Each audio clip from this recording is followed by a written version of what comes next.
Just joking. I didn't screw it up this time. What's up, everybody? Happy Halloween to all of you. Mwah! That's about as scary as I'm going to get. Oh, and I guess I'm wearing this old t-shirt that I've worn probably a few times on my shows before, but I've never stood up and showed it to you. So it looks pretty cool. It's pretty appropriate for Halloween. I would think that, a kick-ass skeleton in the hellacious flames of hell, looking like it's kind of tearing through out of the shirt, out of my body. I thought that would be pretty appropriate. And it's got, I don't know if you can see it because I can't see myself, but another pretty cool one on the back. Hopefully you can see that. There we go. Yeah, so happy Halloween. I hope you're all having a wonderful time. I know it's not technically Halloween until a couple of days from now, but lovely to see you all here. Speaking of seeing you all here, let's see who's here. But Ruben, horror art isn't as popular as superhero art. What's up, Marcus? What's up? What's up with you, number one Marvel fan? Good to see you. Good to see you, Rick. What's up? What's up? Hart, what's up? Good to see you as always. Jason Ladwig. Wow, Jason, it's so bizarre to see you there and not here for a change. Wow. Wow, it's weird. It's weird. I'm having sort of some kind of weird sensation here. Great to see you, my friend. Thank you so much, as always, not only for being here, but everybody give Jason a round of applause for filling in so beautifully for so many weeks for the last few weeks. Thank you, Jason. Great job, Jason. Thank you. And who else is here? CJ, what's up, CJ? The Family Fright guy. My wife, Vivian, thank you as always for your love and support. Thank you very, very, very much. Mr. Red Jack, wow, you're like the 10th guy here. You're late. What's up with that? Good evening. Good to see you as always as well.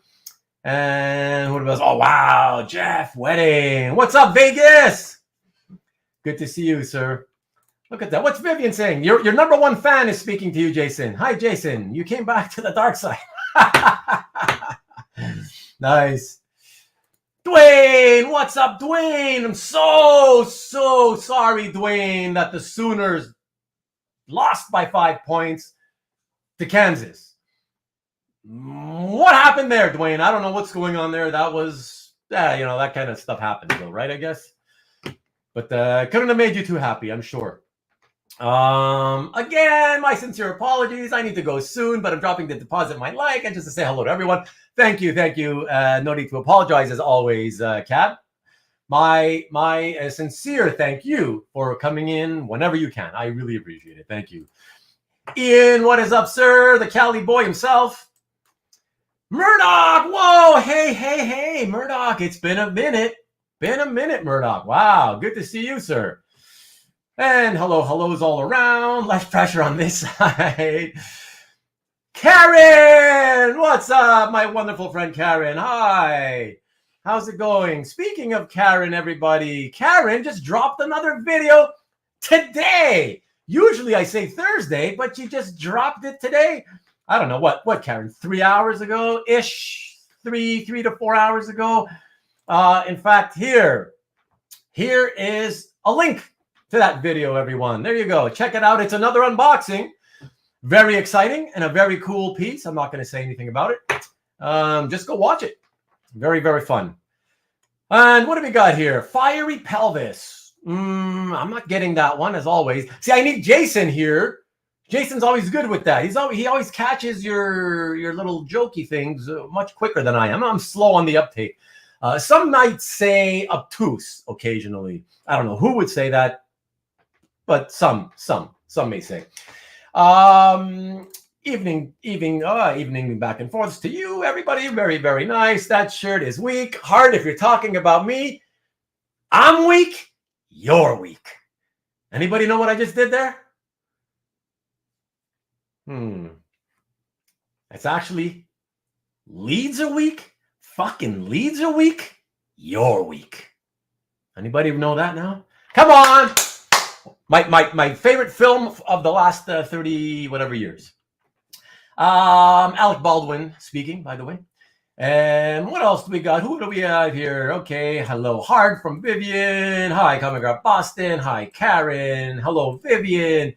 Great job. And what was this? Oh, great. Everyone has clicked like. Yes, thank you, everybody. Please do that if you haven't done so. Please do so. Would really appreciate it. Dwayne's a pain is clapping. So are you. For Jason. There you go. See, you got 3 fans now, Jason. My wife, Dwayne, and Karen. Everybody else just ignored my command for them to clap for you. Oh, well. I tried. At least you know I tried. So they have Halloween in Canada on the same day. Yes, it's on the same day. Thanksgiving, I don't know. And you know what's funny, Marcus? The other day, because I was curious myself, I looked it up on Wikipedia. And I read it. And I still can't really tell you why it's on a different day. But it's just like something going back 400 years, right? But just, kind of like American Thanksgiving. But in terms of the date, in 1957, some Canadian politician that was in charge at the time, for whatever reason, just decided, okay, so from now on, it'll be, we'll celebrate Thanksgiving on every second Monday of October, or whatever the heck it is. While you guys is what, every 4th Sunday or Thursday or whatever the hell, whatever 4th week at the end of November. Yeah, whatever. I can't really remember. I don't really know the details, even though I just read them. So it's weird. Whatever. They might as well synchronize, right? That would be better. I don't get it. What can I tell you? Whoa, Mark Fong. What's up, Mark? Good to see you. Good to see you. Missed you last week. Was it last week? Yes, I think I missed you last week and the week before. Is that possible? It's been a bit. Lovely to see you, sir. I hope you're having a fine morning at work right now. And it was 3 hours ago. Thank you, Karen. And you're welcome. Paulie P, my good friend. How are you? Good to see you. Yes, the Happy Halloween episode. CJ already says, great video. Karen, of course, it was great as always. No, Paulie P. What? No. Of course, I gave it away after. Oh, Mark is awesome. Yeah. Mark, you hit it. Glenn Ross. Yes, sir. Yes, sir. What? Your son says hi to me. Well, tell that little darling that I say hi back. So sweet.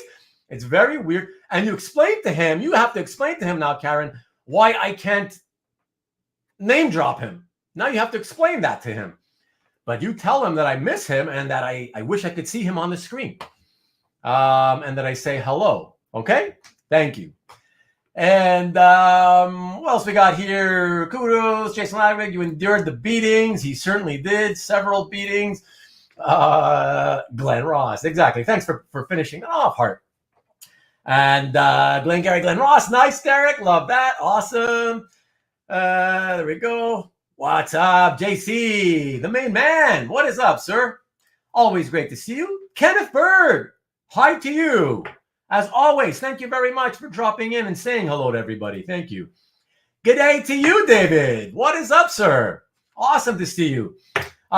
Excellent. So, this week, since I don't have much to, I don't have anything really other than Karen's video drop, which I dropped earlier and have just dropped again for anybody who didn't catch my drop a few minutes ago. Check it out there. Please watch it. It's a lot of fun as always. And, what are you saying? Thank you. He's very happy and understands why you get Awesome. That's awesome. What a sweetheart. What a sweetheart. And, of course, I don't want the others to feel bad. You please give my best and my hellos and little sweet hugs to the other ones. Okay. Thank you. Yeah, so there's nothing else that I have to promote. I had a couple of new subscribers, but like no names that I can see, so there's nothing to mention there. So thank you though to those of you who subscribed, and I can't see your name due to your own privacy settings. Other than that, and Karen's video, I'm pretty sure that's it. And yeah, I'm pretty fairly certain that is it. And so, yeah, the EXP, but the EXP is always kind of like midway through the show. I haven't even had a time to go back and watch the show on Rewind. Nikki B tomorrow night, and I guess by tomorrow night you mean he's going to be on Cal, right? Because I don't. What else would he be doing? I'm assuming that's what you mean. But yeah, I'll be doing Nikki B's regular Friday promo later in the show. But yes, everybody, why don't we get into this? And tonight, just so you guys know, guys and gals, of course. By guys, I always mean guys and gals. It's a special Halloween-themed episode. And of course, that basically means that I didn't do this last year. And I just did a regular episode last year. And so I thought, okay, well, I'll focus on showing like horror-themed art.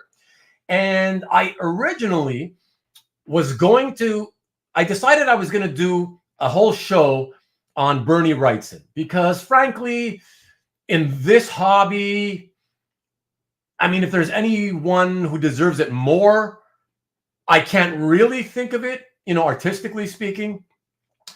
But then I thought, I don't know if it's, if everybody would want to watch just the Bernie Wrightson episode. So what I did is I sort of did the best of two worlds.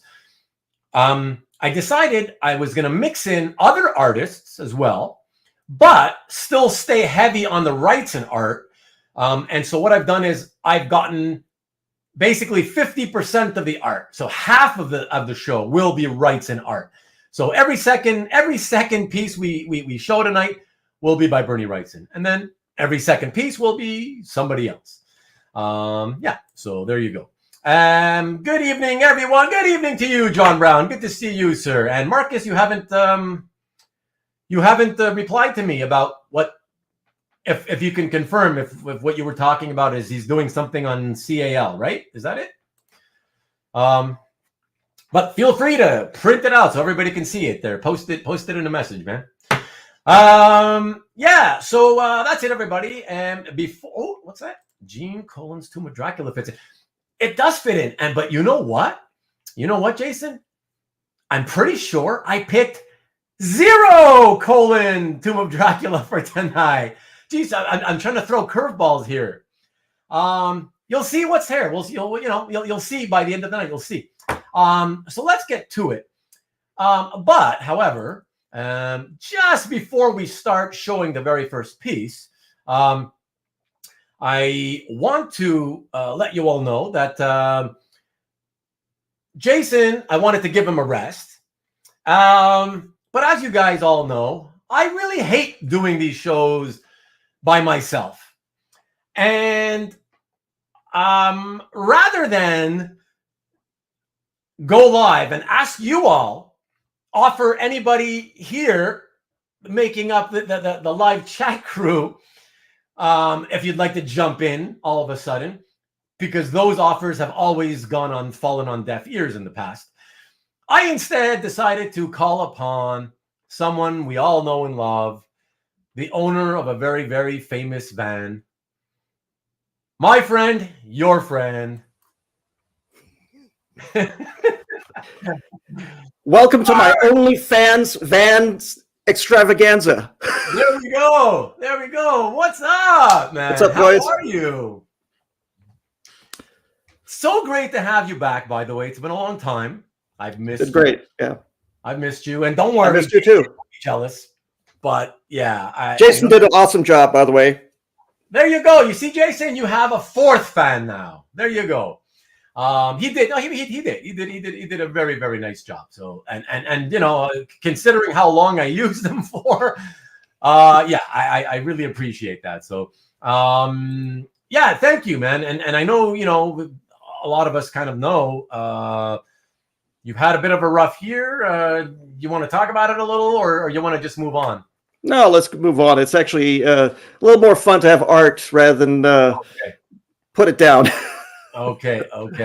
Let me see if anybody is saying anything. Okay. So Marcus, thank you. He'll have a show on CAF Live on YouTube tomorrow. There you go, everybody. Check that out tomorrow night, 9 o'clock, I guess, as usual, 9 p.m.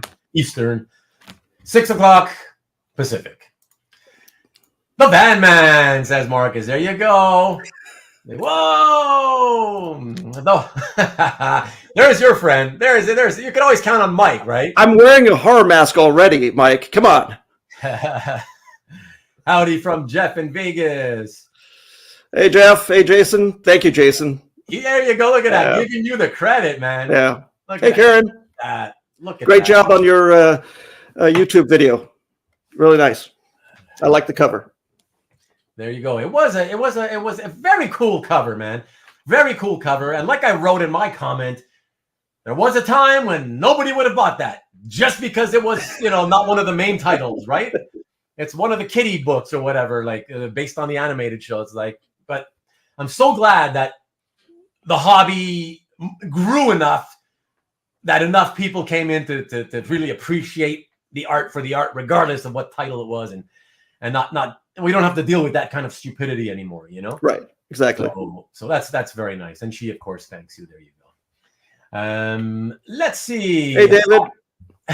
Hart, the lunch buddy of PJ. Maki Poo Poo, what is up, sir? Good to see you, Michael, as always. And of course, all the way from Oz, a good day from me, from David to you. Oh, nice. Very nice surprise. Yes, it is. Yes, it is. Bootlegging. What's up, Dan? When we think we have all the answers, we've been changes the questions. There. I like that. Very well put, Dan. Very well put. Thank you. So yeah, everybody, why don't we get into this? And then this way, we hopefully finish the show in a more reasonable amount of time tonight. And you ready to go, Hart? Let's go. All right. And by the way, everybody, just want you to know, on a few occasions, those among you who are regulars, you may remember that, like, on, 3 or 4 occasions over the last couple of months, somebody sort of commented, "Oh, you sound like you're coming in pretty low," And then, some people said, "No, it sounds good to me." And then, there was always somebody saying I sounded low.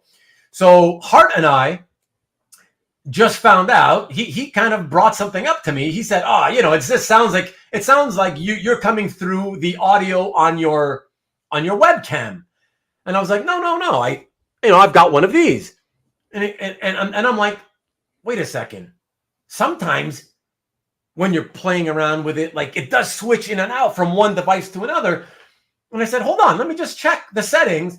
And lo and behold, apparently for the last 2 months, I have been using the audio from my webcam. And that's the reason some of you have been thinking that it sounds like crap, because it was sounding like crap. But hopefully it's off to the side here. But now that I'm using my actual mic cam, hopefully you guys are I'm sounding pretty good to you. So anyways, nothing I can do now. This is about as good as it's going to get. So I'm coming in clear to you again, Hart. You are. Excellent. And you're coming in good for me, so that's awesome. You know me, Marcus. I'm usually very quiet and very demure, and shy. The low talker. Yeah, exactly. I'm gonna be a little louder tonight. I'm never loud though, so you guys may not be used to this, but okay. But okay, sure. So let us get into the action here. And I just wanted to say, really quick before we show the first piece, just to show you the second thumbnail that I made that I showed right at the beginning, this one. Just so you all know, for anybody who may have been wondering what the hell that is 19-year-old Ruben the Collector popping out from behind the sofa that his mother was lying on as she spoke on the corded phone with her friend to try to scare the crap out of her. And clearly she wasn't very shocked. She was more of what the hell are you doing, you moron kind of sensation, Yeah. So did she send you to your room after that? Well, luckily as a 19-year-old, I didn't have to take that kind of crap from her, but nah. So I thought that was good. But my dear mom has been departed for 14 years now, and I just thought it would be fun when I saw that picture. As I was looking for something Halloweenish, I was like, it might be fun to sort of immortalize her, even though she'll never know that it happened. I thought I'll immortalize her on my YouTube show. I think she would have gotten a kick out of that. She would have been like, kind of like, no, don't you dare do that, or whatever, Every mom's like that. Exactly. So I think, okay, I had to do that, And yes, exactly, CJ. Absolutely. I'm very soft-spoken. I always am. Okay, so everybody, why don't we get into this? Check out the first piece. Now, a lot of you will not recognize this first artist, even though, to me, he's probably better than anybody else we're going to show tonight. As a painter, he's a painter. Not the greatest photo, unfortunately, but I had to show it because it's just an awesome cover. It's not even a comic book cover, but I collect covers from vintage paperback novels. I don't own this one. I wish I did. I don't own this one. But yeah, so the artist's name is James Bama. So I know some of you know him, and here it is. Oh yeah. Yeah, so it's obviously it's the 1967 paperback edition reprinting of the Mary Shelley's Frankenstein. Like I said, very terrible photograph. That's simply because this was actually found. I was doing a search, and I actually found that this had been on eBay, and I had missed it. And it's just, I don't know who has it now, but the photograph. The actual photograph is even tinier than what you're actually seeing there. So it's kind of blown up. I had to stretch it out just so you could, sort of see it at size, But say what you want to say, Hart. I could see you want to say. The great thing about it is that there's still tonal values that you can see that the artist painted with. It's a really nice painting. Yeah. Yeah. No, absolutely. Even if you look at the top of the hairline, you see where the light shines into like an orange spot. Yeah. It's really nice. Yeah, because it offsets the light and shadow in the background. Yeah, absolutely. Yep. Yeah. Oh no, the lightning is sorry, lightning. The lighting. Well, I'm thinking. I see. I've got Frankenstein on the brain. I got the bolts. Right? Yeah. That's it. So fabulous. And as Rick just said, he's very most famous for his series of the Doc Savage paperback covers. Right. Yeah. I remember those Doc Savage covers a lot. Yeah. He did those throughout the second half of the 60s. Yes, nice job on the Sunken Eyes, of course. When was this for eBay auction? When? No, it's already been years. Okay. Yeah, so yeah. Like in the 1990s? Oh no! I would say no. I would say I ended up finding this photo while I was searching for Bama covers. Oh God, I don't know. At some point in the last, I would say, let's call it a decade. Oh, okay, all right. Yeah. So would have been a nice prize. Mike, there you go. On eBay back in 1960. Yeah, 1967. Yeah. Yeah, no, in the last decade, shockingly. So, yeah, I freaked out when I saw it, and it had already been over for months by the time I found it. So, yeah, I freaked, and I don't know. I would love to know who found it. Oh, God. Yeah. I can't believe that something like that showed up on eBay. Wow. Well, hopefully the person that sold it packaged it correctly and not, the old eBay style. Yeah, exactly. You never know about that, right? Yeah, I mean, it could be damaged by now in somebody's basement because, they don't want to see it. Exactly.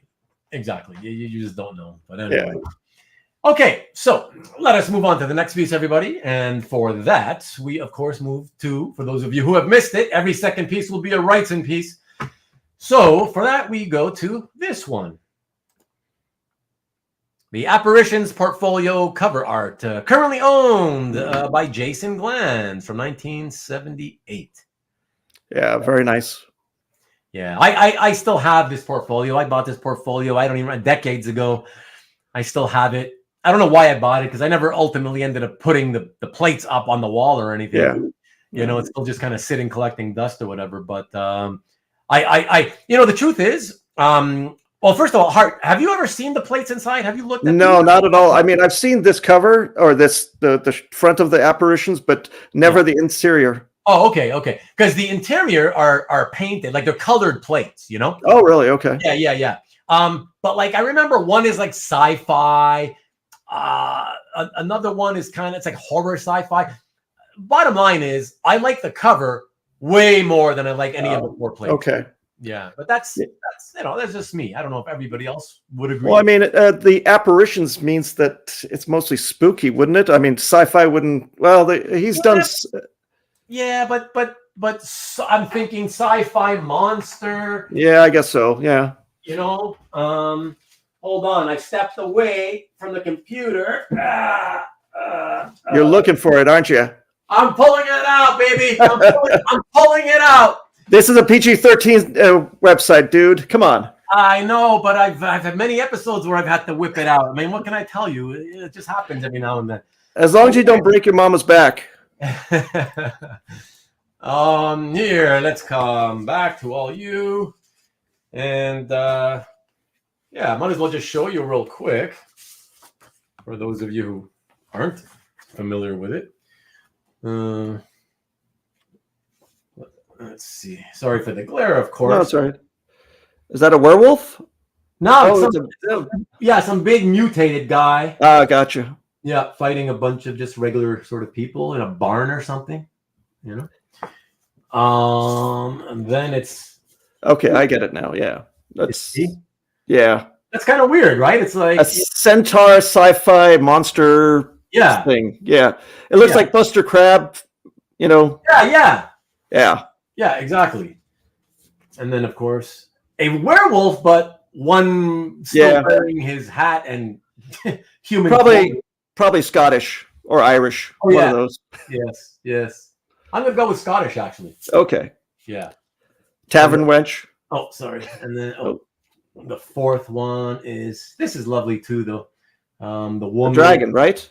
Yep. Yeah, actually, hold on. Yeah. Let me. I always forget that I can do. Sorry, I can do this. Yeah. Okay. Let me. Yeah, so the nice dragon. Yeah. Sort of coming around, and it's got a nice Wrightson nude right there. Mm-hmm. And I think he's talking to her or something like that, you know. He does the same thing that Franklin Booth used to do with illustrations, pen and ink illustrations from the 1940s. Because a lot of Wrightson is from Franklin Booth's kind of styles, the wood engraved kind of inking process. Yes. I mean, that's what inspired him to do the illustrations for the Frankenstein. Right, exactly. Right, Marble book or whatever. You know, I didn't know that there were over or close to 50 plates. I thought there was only like 12, 13 plates. Oh my God, really? Yeah. I mean, I was young. I didn't have a desire to buy the plates, but or the portfolio. So I just saw, I guess, the first iteration of the portfolio or the first set, never the rest of it. Okay, cool. Good to see you again, Jim. What's up? It's been a while, and thank you for dropping that knowledge. They recently reprinted the Wrightson coloring book. For those of you who don't know, Wrightson did a coloring book once. Yeah, so that's pretty cool. That's neat that they did that. A is for axe, B is for. Yeah, exactly. Age restricted now. Whip it good. Drunk or cheap? I don't buy plates. I buy plates now. Hey. Okay. Excellent. So from there, let's go to the next one, everyone. And for that, I guess you're gonna say I could have chosen more horror. This is more sort of like suspense, terror, whatever. But whatever. I just love this. This is great. From the amazing, incredibly brilliant Wally Wood. My favorite stuff that he ever did. Actually, my favorite stuff is the science fiction stuff, but I love this stuff. Check this out. Oh, yeah. So, yeah, Shock Suspense Stories, #6 cover from 1952. Yeah, what's interesting about this is that, of course, the scary part, if anybody's wondering, is, of course, it's the idea that he's, this crazy mofo is about to, give lashes to the beautiful woman. Mm-hmm. what I don't get though is why would they sort of evoke, like why would they have wanted to evoke the KKK, yet not really done the KKK? Or do you recognize is this costume like some other organization that is known? It could be just a generic cult that they want to personify, that because cultists take women all the time in books, in pulp books, and sacrifice them to the deity or god or whatever they're subscribed to, you know. So I think it's just a more generic term. I mean, if it was the KKK, it would definitely not be a white woman there. Yeah, no, no, exactly. And Marcus says it's just a general cult, you know. Yeah. I guess so, but I don't know. I guess I wasn't really aware that there were cults where they would wear robes and hoods like KKK style. You know, I thought maybe the leader of a cult would do that, but everybody else would just sort of show up in their, I don't know. Well, they wouldn't want to be known. I mean, if they're townsfolk and everybody knows John Smith from the local grocery store, you know, he doesn't want to be known as the guy who lynched or whipped this woman, right? Yeah, that kind of thing. I mean, that's true. That's true. It's like he says, right, Marcus, underbelly of America. Yeah, you know, it's the sordid and disgusting part of it. Yeah, that is absolutely beautiful. It is. Women were banging. Well, they weren't banging me. I don't know who they were banging, but they weren't banging me. I'll tell you that much. But yes, beautiful, absolutely. Well, everything that he did back in those days, I thought was absolutely fantastic, CJ. Yeah, my favorite was the tech of the inside of the spaceships, all the background doodads and knobs and stuff when Wood was doing. Yeah. That's amazing, because that's a lot of work and a lot of detailed perspective and so forth. Yeah, I agree. Yes, Red Hydra. Very, very cool. Okay. All right. For the Wrightson portion of tonight's show and tell, I wanted to mix it up because I didn't want to be too sort of obvious. So I did want to sort of mix it up and show sort of more modern stuff, not just all the classic usual things we've seen, although you will see some of that. But so I've also brought in some more contemporary stuff, let's say from the last, I don't know, 30 some odd years or whatever. So for the next piece, let's show this, because this was also a popular comic for quite some time, as well as popular movie. Yeah, I remember this one. Yeah, that was Dark Horse Presents 101. Yeah, in the collection of Andrew Porter. That's a killer image of the Xenomorph. That's a keeper, no matter what. I mean, yeah. That's wow, man. If you're an Aliens fan, I don't know how you could not want to love that. You know.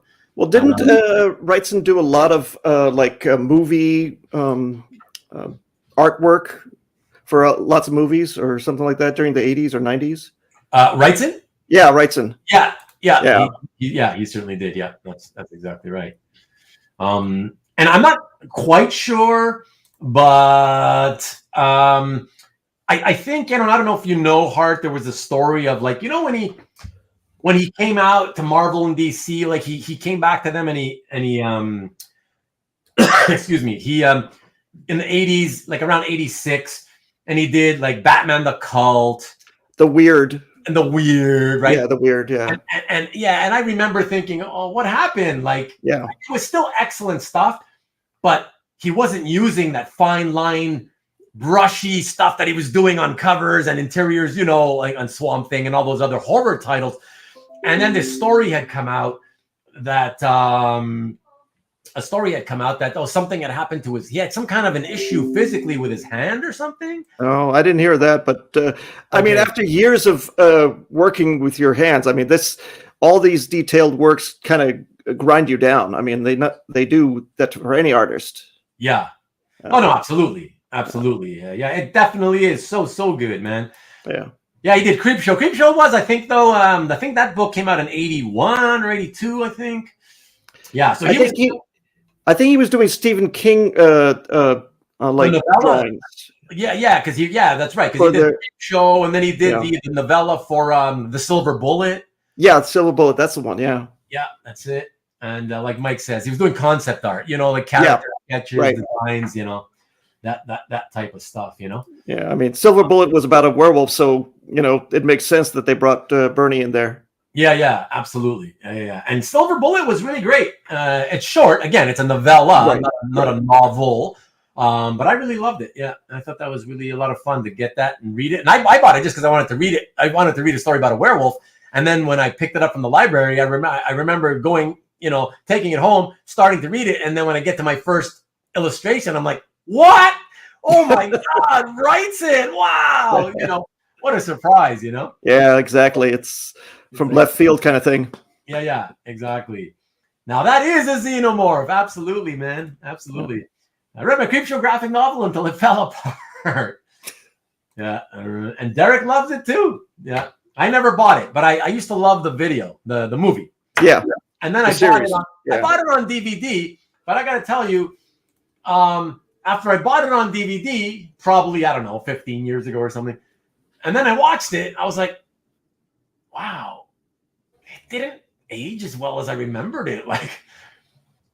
Yeah, I don't know. It was just kind of like I always remembered that there was only ever one story that I loved, which was the werewolf. I think it was called The Crate, and I guess it was like a werewolf inside the wooden crate. But I also love, because I have a phobia of insects. Mm-hmm. I love that one. There was one where all these cockroaches start. Like this guy's stomach. I just remember the guy's stomach bursts open and millions of cockroaches start spilling out. Yeah. That was wild, man. That was wild. But yes, okay. So there we go. You see, he's on top of it. Exactly. Both of them. I love them both. Yeah. One is scary because of, the whole sort of, what's inside the crate thing. Right. And then it's a scary sharp-toothed monster or whatever.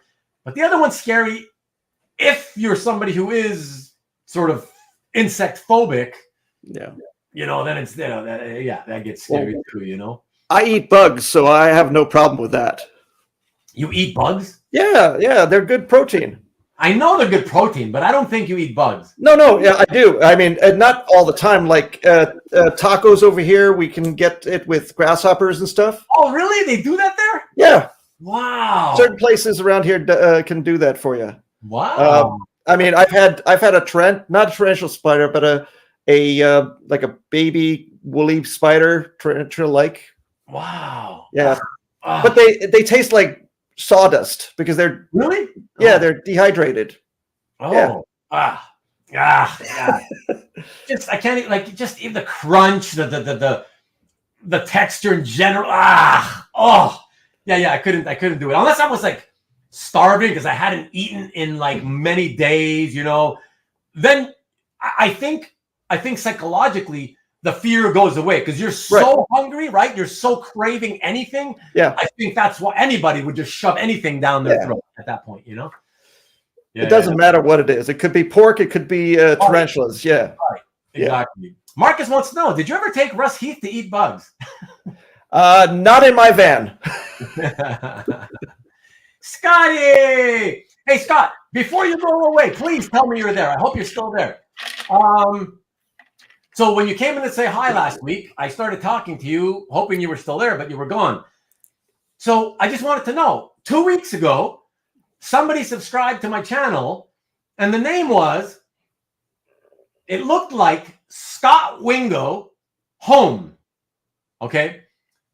Scott Wingo Home. But then I was like asking, like, is that like your new, is that your new, what do you call it? Membership on YouTube, a new account? And then, as you see here, Marcus suggested maybe it was a guy called Scott Wynn. And it just says, Scott Wynn, go home. And so please tell me you're still there to clarify if that was you or if it was not you.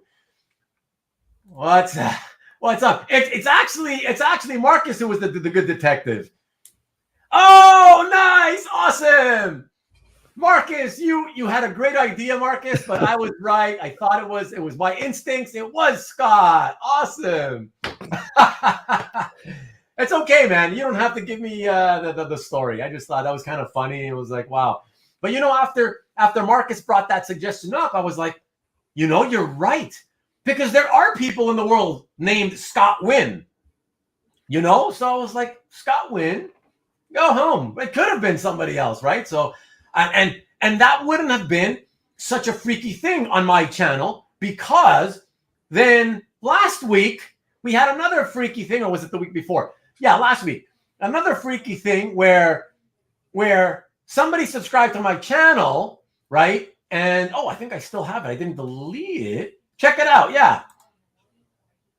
Right? And I shouted him out. I was like, oh, okay, yeah. So shout out to Fuck You Pay Me.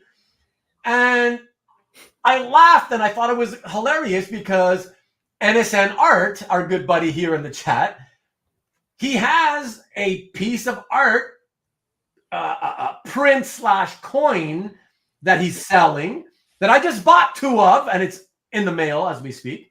I got mine. You got yours? Yeah, I got mine. Yeah. Awesome. Cool. Yeah, I bought 1 each, gold and silver. And yeah, and the art piece is basically called Fuck You Pay Me. And so for sure I thought that's Mike with his second account. That's Mike. Exactly, yeah. Of course. And then it turns out he jumps into the chat and he's like, I know it's kind of cool, but it was not me. Mm-hmm. So what are the odds that would happen? Like, that's so weird, man. That's so weird. So anyway, I'll have to see if I can put Van Life Forever next, right? Van Life Forever, exactly. Awesome. Okay, everybody, let's move on with the show and tell. And for the next piece, I'm sure a lot of you will think, wow, that's the best cover you could have put of this title. And you know what? I don't care. I just liked it. So screw you if you don't like it. Wrightson doing My Little Pony? No. Oh. That would be cool. Karen would buy that. Yes. She likes My Little Pony, and she's bought some before. But to be honest, I would buy Wrightson My Little Pony. Are you kidding? Like, what? Just for the cool factor? Like, of course I would. Wow, My Little Pony by Wrightson? So, all right, check this out, everybody. So this is from Creepy en Español.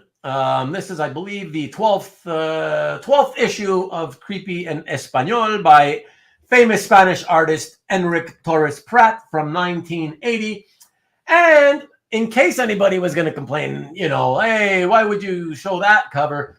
Well, you know, there's all that black empty space. Well, I did this for you all. At least we could see it like that, right? Marcus is going to say too much for a all or 3/4 black art cover, right? Yeah. Well, somebody would. Yeah. Spanish Master, absolutely. And you probably would buy that. Exactly, Karen. You see what I'm saying? But I'm telling you, a lot of people would. I would buy it. So there you go. But no, I think it's beautiful. I've always enjoyed Enric's artwork, of course. And I always love when painters do wonderful realism, especially on close-ups of faces, you know? And that's why I wanted to show this. I just love facial close-ups, and I was like, oh yeah, and that's really, really cool. Not my cup of tea. That's something that I would not go for. Yeah, well, let me tell you, it's interesting that you say that, Hart. Because I'm not sure, and you can tell me in a second what you mean exactly by not your cup of tea. I'd like to just point out that I've never been a Vampirella fan. So I don't know if that's what you mean at all, or just the art. No, I'm just saying the artist, photorealistic art, paintings especially, kind of becomes a little too... it's too close to photographs. It might as well be a photo. Is what exactly. And we all can buy photos everywhere. Yes. Let me just say this. I'd like to just make a distinction between the two things, okay? There's realism, under which that falls, okay? Mm-hmm. But then there's hyper-realism. Right. And those are the type of paintings where you actually, the average person, even if you have a very, very well-trained eye, at first, when you lay your eye on it, you may think you're looking at a photograph. Mm-hmm. Okay, it's special techniques that they use so that you fool the eye. It's in French. It's called trompe l'œil. That is correct. Yeah. Right. Yeah. And that's what it's about. It's to try to fool the eye, to make you think it's realistic. But this, if you just let me put it back up for a second, it's realism, but I like this type of realism because, yes, as realistic as it is, you don't get fooled into thinking, oh, it's a photograph. You can tell that it's still a painting immediately, right? Right. Yeah. It does have painterly strokes in certain areas, like below her neck, enough to designate that it's not completely photorealism. But for me, as an artist as well as a collector, I see that and I'm just like, it doesn't grab me the way, another painted piece would do. Yeah. No, I get it. I get it. Yeah. It's different strokes for different folks. No, Yeah, exactly. Yeah. I Plus all that black. Yeah. Yeah, exactly. Exactly. He panned the camera up too much. Exactly. There you go. All right. Let's move away from it. And this next one, we go to Bernie again. And it's actually a simple one. Not by any means one of my favorites, but I just thought it was kind of neat because it's specifically for Halloween. It's got the Halloween theme on it. So I figured, what the hell? And I really did want to say that as simple as it is in terms of content, in terms of the fact that it's a pumpkin with, somebody inside it and nothing else and shadow. To me, this is all about the brush strokes to delineate the lighting technique, I mean, not only on the pumpkin, but on the ground, on the floor, the reflection on the floor.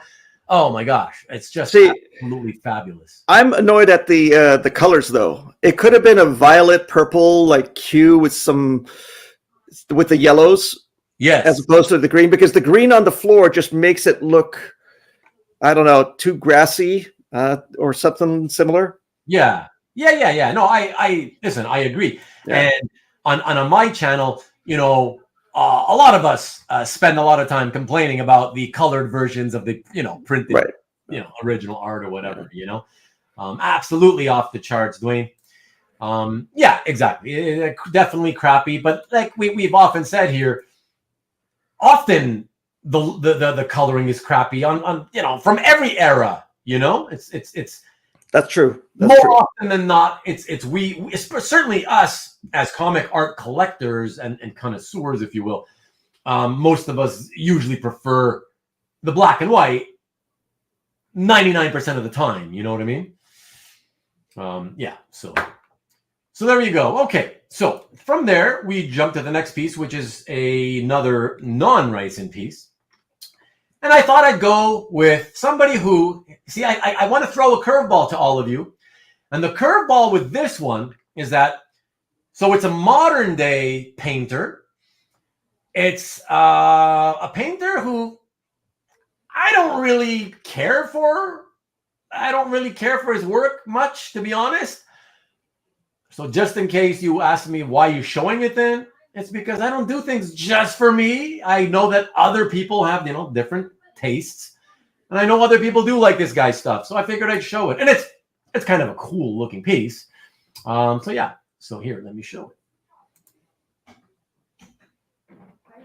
Morbius, the Living Vampire, #1 cover in the collection of Rod G by Gabriele Dell'Otto from 2013. Yeah. Way to go today, Spidey villain, everybody knows. What I like about it is just simply that he's portrayed here more as a kind of vampire. In other words, he could be scary. The claws and the teeth really do look like he could tear my heart out or my throat out. Whereas the way that Morbius in comics has typically been sort of portrayed, I've always felt, I don't know, he's been portrayed more as, super villain guy who just happens to be based on a vampire. Like, I think that he's also portrayed a little more human-like, feature-wise, and not monster-like. Sorry. No, what I was going to say is, in other people's rendition of Morbius, they've done him like more human-like, and cleaned up the nose and made him less, Yeah. And this one actually shows that he's more a monster than anything. Yes, exactly. Which is kind of what I was getting at. Exactly. Yeah, sorry. Thank you for clarifying and making me sound better than I do. Thank you. I'll be here through Thursday. Okay, thank you. Goodbye. But Yeah. Awesome. And yeah, Mark, yeah, very Gil Kane nose-ish, but you know, he's a bat. He's based on a bat. A vampire's like a bat, right? So it should have that upturned nose. Nice collars for sure. Dell'Otto paints a mean Batman. Yeah, what can I say, man? It's just he's not my thing. Generally speaking, every now and then he'll do a piece that I like, but more than anything, I'm not into his work. You know, nice dental care. It's Morbin time. Okay, you guys are kidding around now. Created by oh yeah, that's right. Gil Kane. Yeah, that's right. First appearance 102 or 101? 102. Is it? I think it's 2. 102. Yeah. Or is it 101 and 102? I think it might have been a shadow in 101. Yeah? Yeah. I'm sure these guys will... It's been a while. Yeah, exactly. Been ages since I've seen that and looked at that. Yeah. Yeah.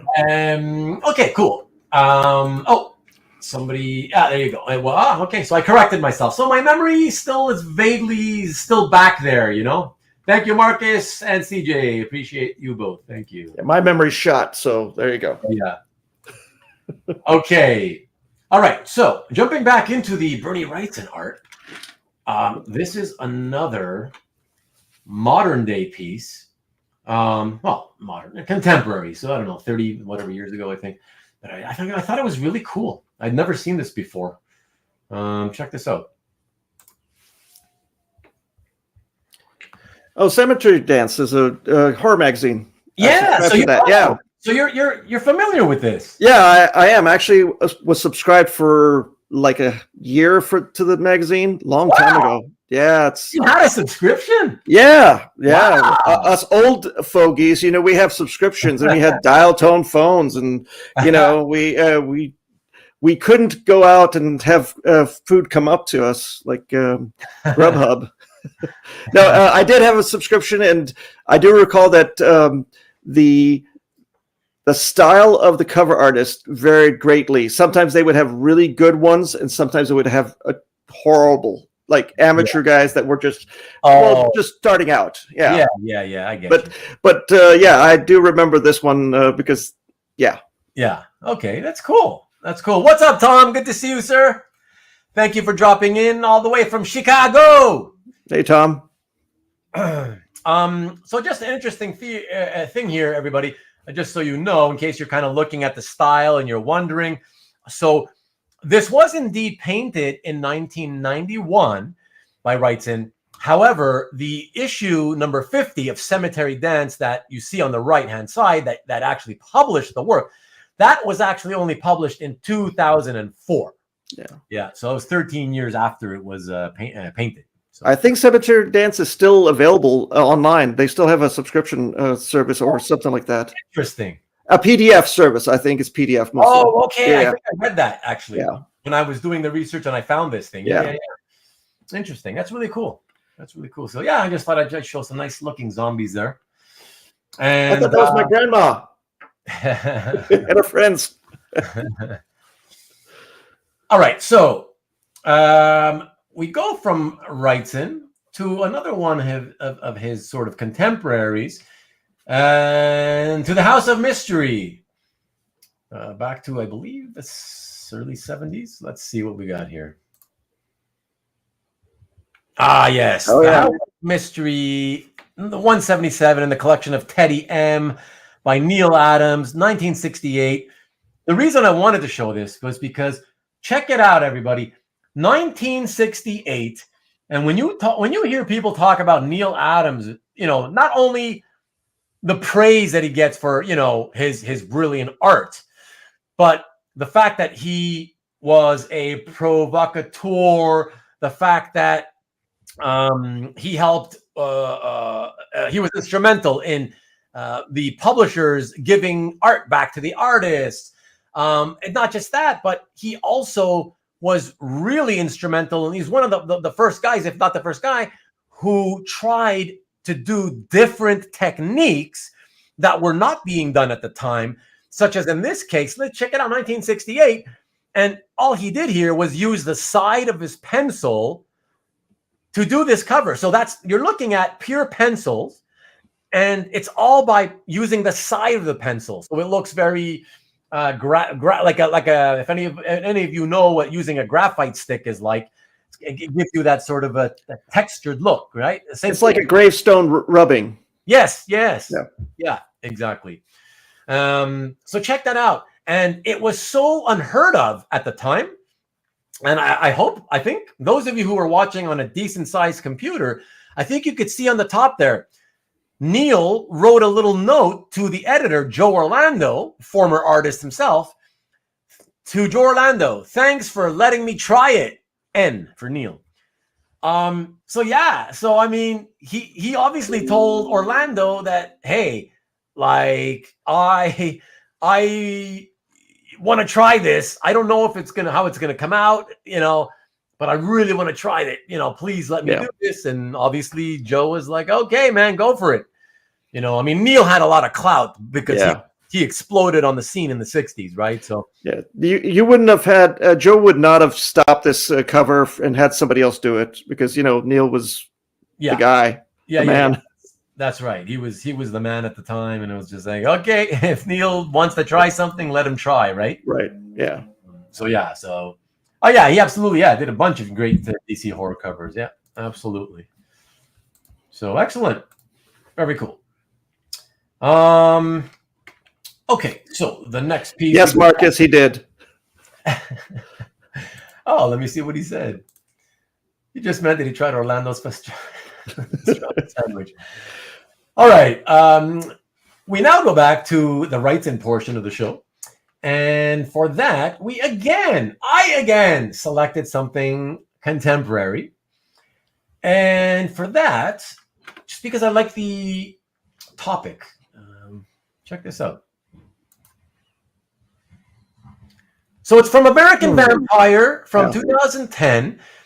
But what I loved about this is that I've always loved those old school, I guess, do you call them scuba diving, early scuba diving? Yeah, my dad used to do this when he was deep sea diving.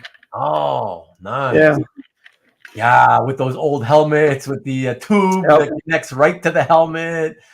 Oh my gosh, like I love those. They're just so classic. And so to mix, the typical cemetery horror fare that Wrightson would typically draw and put it in a scene underground or below water, like a sort of a hidden cemetery under the river or something. I just thought that was really, really, really cool, and again, really, really beautiful, especially for modern day Wrightson stuff. I'm surprised the colorist pushed the tombstones or the crosses in the background so far away that you couldn't see it. But I can see it because they're talking about depth in the water, but all that detail's gone. Yeah. Yes. You're right. That's probably why they did it. But also, like you say, you're coloring Wrightson, right? Like you would think, unless it was somebody so young that they were like, "Who's Wrightson?" Right? Like, which is possible, right? It's possible all the time. Yeah, in 2010, it's very possible that it could have been somebody who was like, "Yeah, well, I don't know who this guy, who's that, whatever," right? But if you knew who it was, though, I would think what are you thinking, man? Like, try not to bury the stuff, right? Like, because even all that gorgeous line work, the diagonal line work up at the top, right? All that beautiful lighting that's created with that. I mean, that's also kind of like with the blue faded out, whatever. Yeah. What's funny though is, having said that, I will say I still do like the color choices. I do like the blue choice, and I like the color to do the guy's scuba outfit, which I don't normally say. Cool as a glass bubble space helmet. Yeah. Well, it kind of creates a duotone kind of style illustration. Keeping the attacker versus the viewer separate. I guess just... Yeah. No, it's nice. Yeah, I think it's nice. This is one where I will give credit not only to the artist for a beautiful job, but I also will give credit to whoever colored this. I think overall he did a nice job. I like the choices. So, yeah. So, excuse me. Oops. I always try to What keep. you do? I try to keep the images as long as I can in hopes that, like, I was like, oh, nobody's talking about it. Nobody seems to care about this one. I'll keep it up a little longer in case there's some late coming comments. And then I do that. And finally, I'm like, okay, still no comments. I'll remove it. And of course, then a comment about it comes in. There you go. Thank you, Karen. I appreciate it. One of the few. But yeah, no, the light under the water. No, it's absolutely amazing. Yeah. Amazing, man. It's Wrightson, right? So he's a pro at that. So, or he was a pro at that. Yeah. Rest in peace, Bernie. When did he die? In the 90s, late 90s? No. My gosh, it was like I want to say, 2000. Oh gosh, 17. Really? Yeah. Okay. Oh wow. Yeah, ish. Okay. Because I saw him at a show in Long Beach here. If I recall correctly, he was there, and I was going to talk to him, but he was talking to some people, and he did look a little weak at the time. So I was like, I don't want to push too many questions on him, and so I kind of like passed him by, and I said I'll catch him on tomorrow, and I never did. Oh. Yeah. Okay, so I did get it right. Yeah, Rick and Marcus confirmed that I got that right. 2017. Yeah. Rick and Marcus should be a team now permanently, right? For fact checkers. And I just want to say, I believe a couple of days ago, maybe yesterday or the day before, it was either Bernie's, it would have been his birthday or the anniversary of his death. Oh, okay. Okay, no, not the death. It would have been his birthday because okay. Mike is telling us Bernard Albert Wrightson, so passed away in March, right? So, so 2 days ago, October 27th. Exactly. Oh, gotcha. Okay. Would have been his birthday. Yeah. Thanks, Mike. I appreciate it. Albert. I didn't even know his last middle name was Albert. Yeah, me too. Thank you again, Mike. Appreciate dropping the knowledge. Yeah, we have a very knowledgeable crew here, so it's always nice, He could have taken the acronym BAW, ball. Yeah. That's cool that you met him as a kid, CJ. That's wow. That you were interested enough as a kid to already know him and then get to meet him. That's cool, man. Yeah. Chat checkers. That's exactly it, man. Yep, Jeff. Okay. All right. Let us show the net. Before we do that, because we keep getting later comments. All credit to Wikipedia. Yeah, absolutely. But still, credit to you too for taking the time to go and check it and bring it to us. That's what matters, really, right? Yeah. So that's it. My facts say pastrami sandwich, so you can't rely on me. Okay, we will not rely on you, Marcus. We'll take everything you say with a grain of salt for sure. But if I want a sandwich, I'm going to go to Marcus. If it's a pastrami, if it's a hot roast beef, roast beef sandwich. Okay, let's check out the next one, everyone. For that, we go back to EC and the Vault of Horror. Check it out. Issue number 35 cover by Johnny Craig. And while not a Halloween themed cover, more of a Christmas obviously themed cover. Obviously it's horror. And what I always loved about like horror covers in comic books was this exact type of stuff. When you got the suggestion of horror. In other words, it's what I love about horror movies, right? In the older days, it was the suggestion of what was about to happen rather than actually showing the aftermath of the gruesomeness of the aftermath of what happened. You know what I mean? Yeah, it looks like my wedding night. Oh, don't let Danielle hear you say that. Oh, wow. Oh, she's the one with the axe, man. That's the thing. I'm the one going, ah. Oh, okay. Well, that's a good thing you explained that. Then. Oh, man. Okay. But yeah, no, I love that. Love this kind of stuff, A grain of salt and a side of slaw. Yes, sir, Mike. Hey, David Matheny, what's up, man? Hey, happy Halloween to you, my friend. And that is a beautiful Craig, absolutely. Grinch got nothing on this guy. yeah, he's just about to trim the tree. That's right. But I love the silliness of it too. You know, that the way that he gets his opportunity to kill her is by bringing her out to say, "Hey, honey, come out and look at what I put under the tree for you. Look at the gift I got for you, right? It's the biggest tree, or the biggest gift. Excuse me." Yeah, exactly. Joan Collins and Mary Ellen Trainor played the cover star in the film and HBO series. Oh yeah, you mean for this story? For the story that this cover represents? Is that what you mean, Derek? Yeah, I think he's correct because I recall something like that. Oh, yeah, that's so cool. That's the Wayback Machine. Okay. Yeah. Okay. And adapted twice. Okay. So adapted twice. But when you say film, what was the film? Because there was no Vault of Horror film, at least no film they named. I think it's the Creepshow film. Or Crypto Horror. No. Oh, okay. The 70s film. Yeah, but what was the 70s film called? Was there a film called Vault of Horror? If there is, I just haven't heard of it, I guess. Is it like one of those little underground films like most people never saw because it didn't get much like wide release? Amicus? The hell is Amicus? I don't know. Wow. Okay. Thanks, man.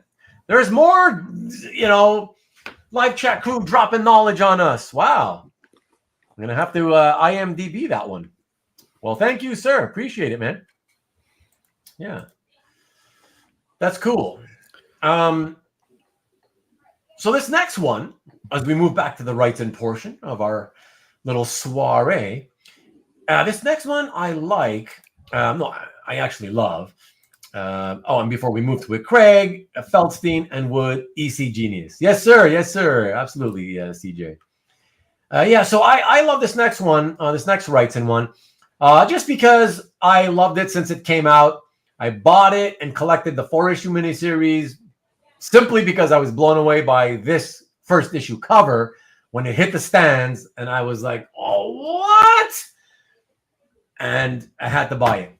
And then I also have a little story about how when it hit the market for the first time ever, I was in San Diego for the convention. I forgot all about the auction. And since I didn't own a phone, I couldn't get on the phone and still bid on this. And Albert won it for like, I don't know, whatever. Or wait a second, am I confusing when that happened with the other cover that I'm going to show later? Anyways, you guys will probably, one of you guys will probably know. But I love this cover. I'm sure some of you remember this. It is really fantastic. It's a superhero cover, technically, but it's a monster. The Gargoyle #1 by Bernie Wrightson, 1985. And this was the miniseries by illustrated by Mark Badger. So it introduced me to Mark Badger's work, who I also ended up loving. Yeah, I passed on this at the comic store. You remember this one? Yeah, I remember it, but I never really. Yeah, I looked at the cover and I looked at Mark Badger. I love Mark Badger now. I didn't back then because I didn't have a understanding of his greatness or his ability, because I thought it was like very scratchy and very weird and cartoony and not enough detail. But after a while, I'm like, now I have a Spectre page and stuff like that, which I adore. But yeah, back then I passed on this. Okay, wow. Yeah, well, again, different strokes for different folks, right? Yeah. I was blown away, man. I love this. Thank you, Derek. I appreciate it. Derek put up that it was Tales from the Crypt. That's so funny. I didn't know there was a Tales from the Crypt in 72. Wow. Yeah. Same year as The Exorcist, I believe. And Vault of Horror, 1973. I also did not know about that. Wow. That is so cool. Thanks, Derek. I appreciate it, man. You got some research to do. Yes, absolutely. And I love horror. So, yeah, it's more stuff I should eventually watch. When I retire, I want to watch a lot more horror. You should have seen my wedding night. That was horror enough. And that was a horror show. Nice. It is my buddy Albert, and I'm not sure if it was the year that I didn't realize I hadn't pooped. So this was on eBay. Okay, so then it was this one. So I'm thinking it was either 03, 04, or 05. It had to be in there. Okay, but if this was not that far back, then the one I'm thinking of that I missed out on and that Albert then won for $3,500 is one that I'm going to be showing later, and it's the famous Twisted Tales cover, but we'll get to that one. So, anyways, yeah, I just really, really love this. Jeff remembers this one fondly on the spinner rack at 7-Eleven. That's yep. Cool. And number one Marvel fan also loves this. Very, very cool. And Jason, that is fabulous. It absolutely is, isn't it? Okay, so earlier in the 90s. Okay, then no. I didn't have a fair shot at this. If this was from the 90s, then no, I didn't have a fair shot. It was definitely the Twisted Tales cover. Yeah, that'll be showing earlier. That's well, I forgot. Ruben, do you know what the background for the gargoyle is? I mean, was he a mythological creature? Well, how did he? You know what? As most people here know, my memory for like comic stories sucks balls. Oh, okay. Yeah. Even if I just read it a week ago and you ask me details, I'll already have forgotten the details. Oh. Yeah. So I don't really remember. I remember enjoying it, but yeah, I don't really remember what this guy's deal was. That, I think he was a man that sort of turned into a gargoyle or something. But because I remember he was on the Defenders for that series, but that was that's all I remember. Exactly. Yeah. Exactly. I remember this. I remember in Defenders first, and then they spun him off into this. Mm. Yeah. But I don't remember. Somebody in the chat will probably tell us though. Yeah, Rick. Exactly. I mean, so much more beautiful on the original. Exactly. I mean, again, we don't need to say about that. John Fanucci used to own that. Oh, okay, that's cool. Garen, look at this comment. I love the curved rain in the wind. It's cool that Wrightson thought about details like that. Of course, well, he was like a master, Yeah. So yeah, you should have seen the studio book. That's amazing stuff. Yeah, absolutely. Yeah. Greenberg the Vampire graphic novel. Thank you, Mark. Yes. Excellent. Oh yeah. That's a Badger one, right? Badger, yeah. Yeah. I may have this. You should check. Dang, Hart, can you quit being amazing in the Halloween showcase? Look at that. What a fact. Okay, I'm going to downplay it, David, just for you. Miniseries were all the rage to see if they could carry their own title. They were all the rage, weren't they, Marcus? Right. And I got to tell you, I was Marvel's biggest sucker because I was like, any opportunity to start a new series from number one, right? Be on the ground floor. It was just fun. And actually, I like the fact that it wasn't just starting from number one. I like the idea that, it's only 4 issues, so I can get a complete set in only 4 months. It'll be cool, right? Like, it was fun, I like the Long Shot series or Avengers versus X-Men, or what is it, Alpha Flight versus X-Men? The Paul Smith one. Yeah, Alpha Flight versus X-Men. Avengers versus FF. Oh my God, Avengers X-Men. There was a whole bunch. I mean, there was tons of miniseries coming from DC and Marvel. Yeah. So it was the good old days. Yeah, that was fun times, man. Growing up in the 80s, that was fun, man. That was music and comic books. Yeah, the music and comics. Oh, yeah. Awesome stuff. Okay, so from there, like the first image I showed tonight, I am deciding to go with another paperback novel cover by one of my favorite artists from that genre, not genre, but from that field, the paperback novel cover painters that I collect as well. Let me check this out, everyone.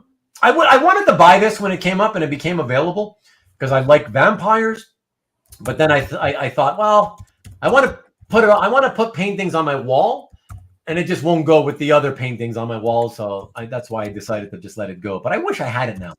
Check it out. It's pretty cool if you like vampires. The Brides of Dracula. From wow. That Monarch. 1962, and that's what I love too. I'm like, wow. Like for me, for a paperback novel, it's not super vintagey. Like early 50s would be more vintagey for me. But when I think about it, because I've been into this and I've been into comics both, I'm like, wow, wait a second. Even though this isn't super vintagey for this type of stuff, I'm like, it still predates the entirety of the Marvel universe.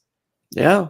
Right. Plus, it has that cool dark shadows kind of vibe, and a little bit of romancy kind of style. Yes, very much so. Yeah, and I again, I mean, I know it's not your thing. The realism is not your thing. I love it. I love this level of realism, and the model that he used was fantastic. I think the way he drew her and painted her is so sexy. It's sexy AF, as we like to say online, very much. See, that's interesting. You call it realism. I don't call it realism. I call it painterly. Well, because it is painterly. I mean, I know there's models. Yeah, I mean, it is models used, but the painter strokes are still showing up in every line. So to me, this is painting.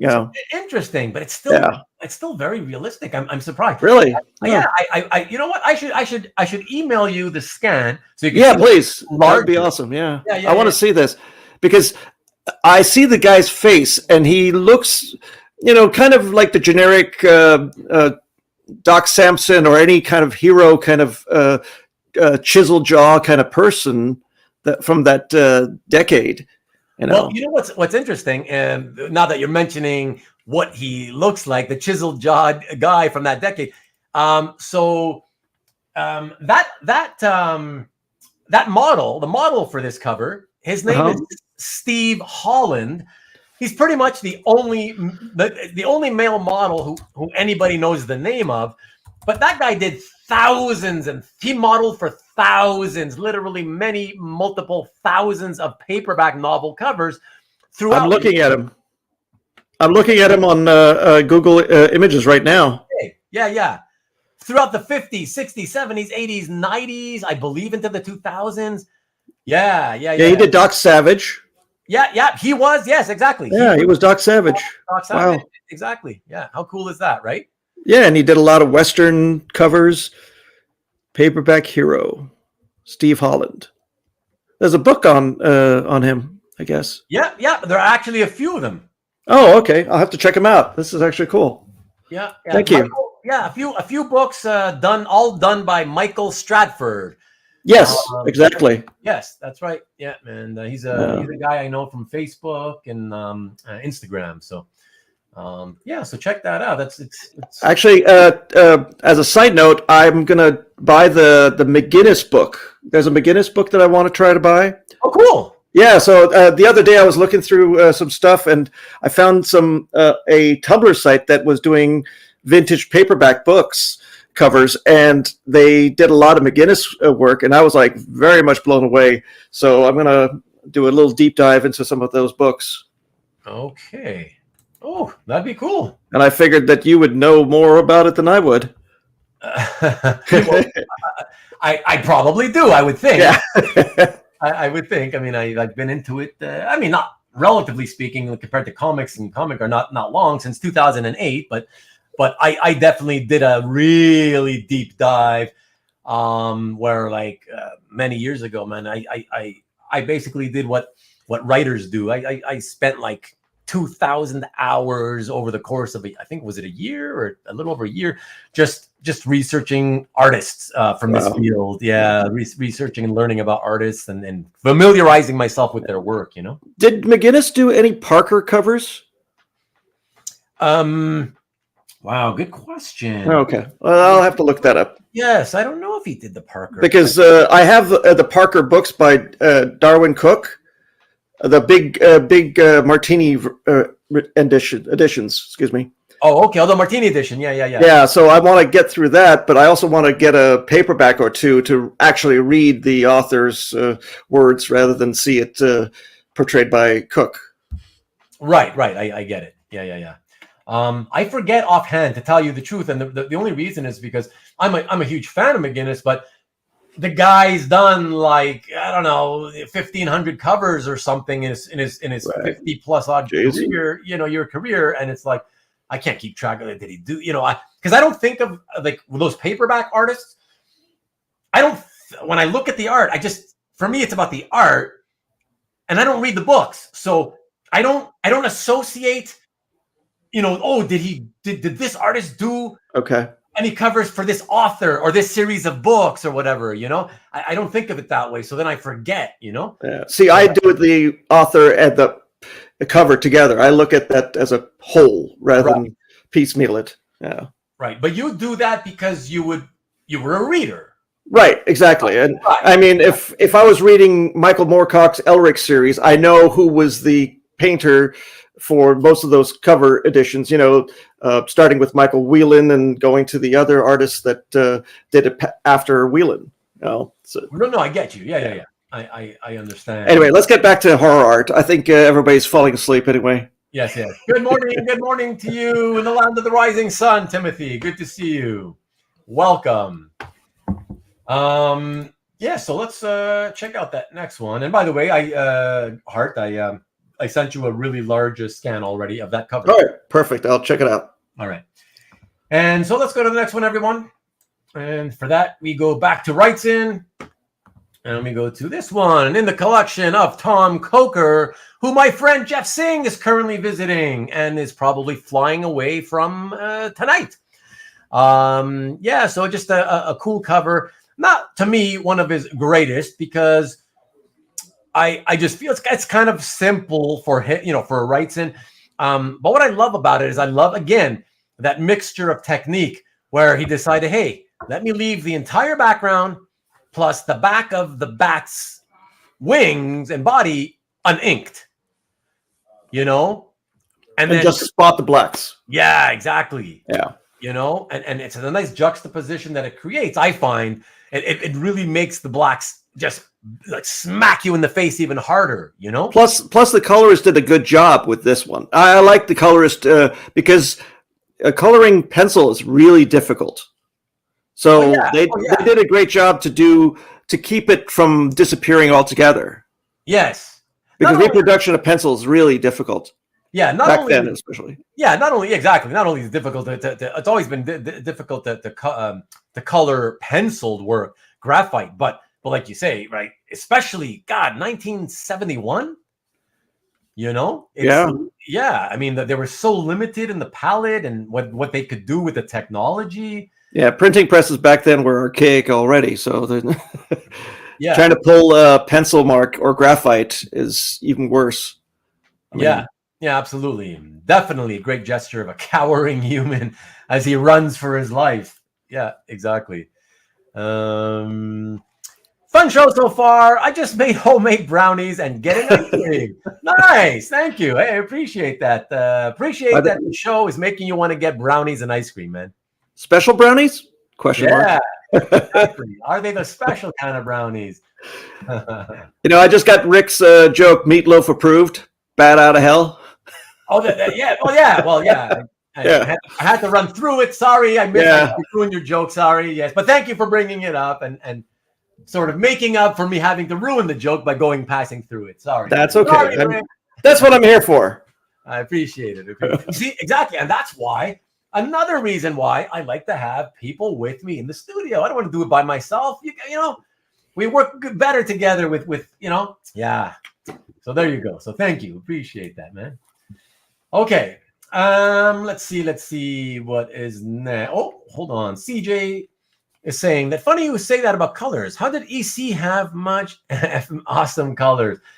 Like I said, there's exceptions to all the rules. Well, they could have also gotten a hold of a printer and done like a one-on-one session where they actually saw the proofs and looked at them and adjusted them before it went to press. Right. They didn't have to because back then I think they had web presses still to do really big, large volume like Marvel and DC would. But EC obviously was a smaller volume, so they could control their quality control a lot better.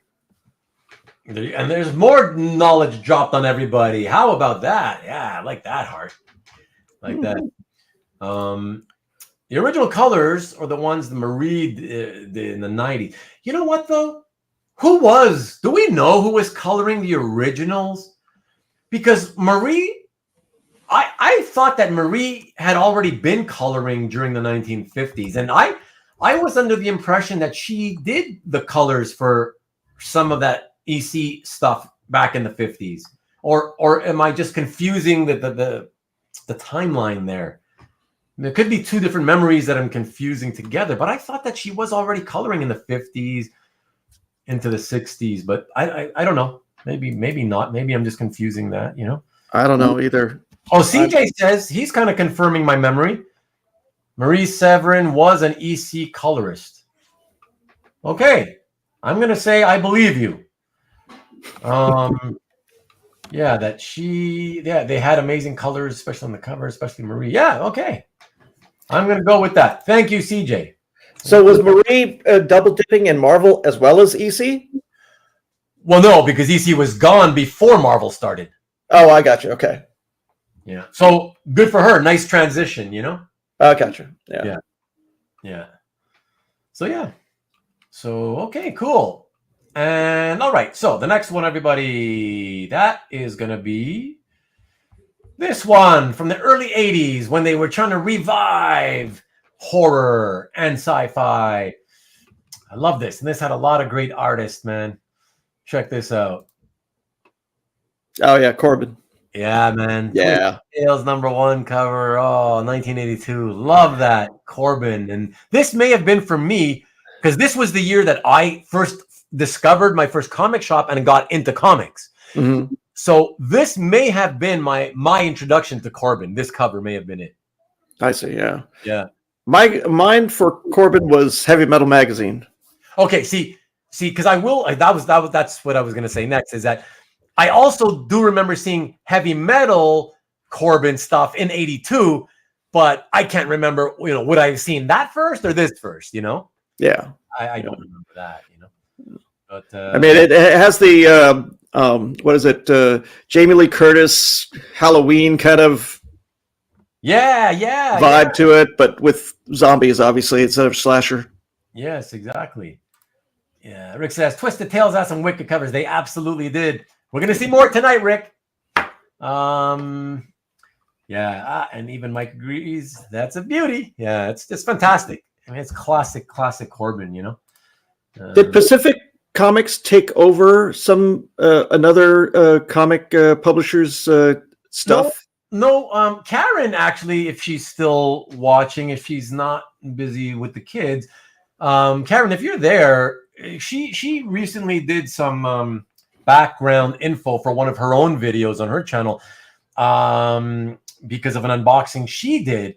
And so she probably remembers and can tell us a little bit of the history of PC, you know, Pacific Comics. Yeah. Because I believe it was the Shane's brothers. She pronounced it Shanes. I'm not sure how you're supposed to pronounce it. Schanes.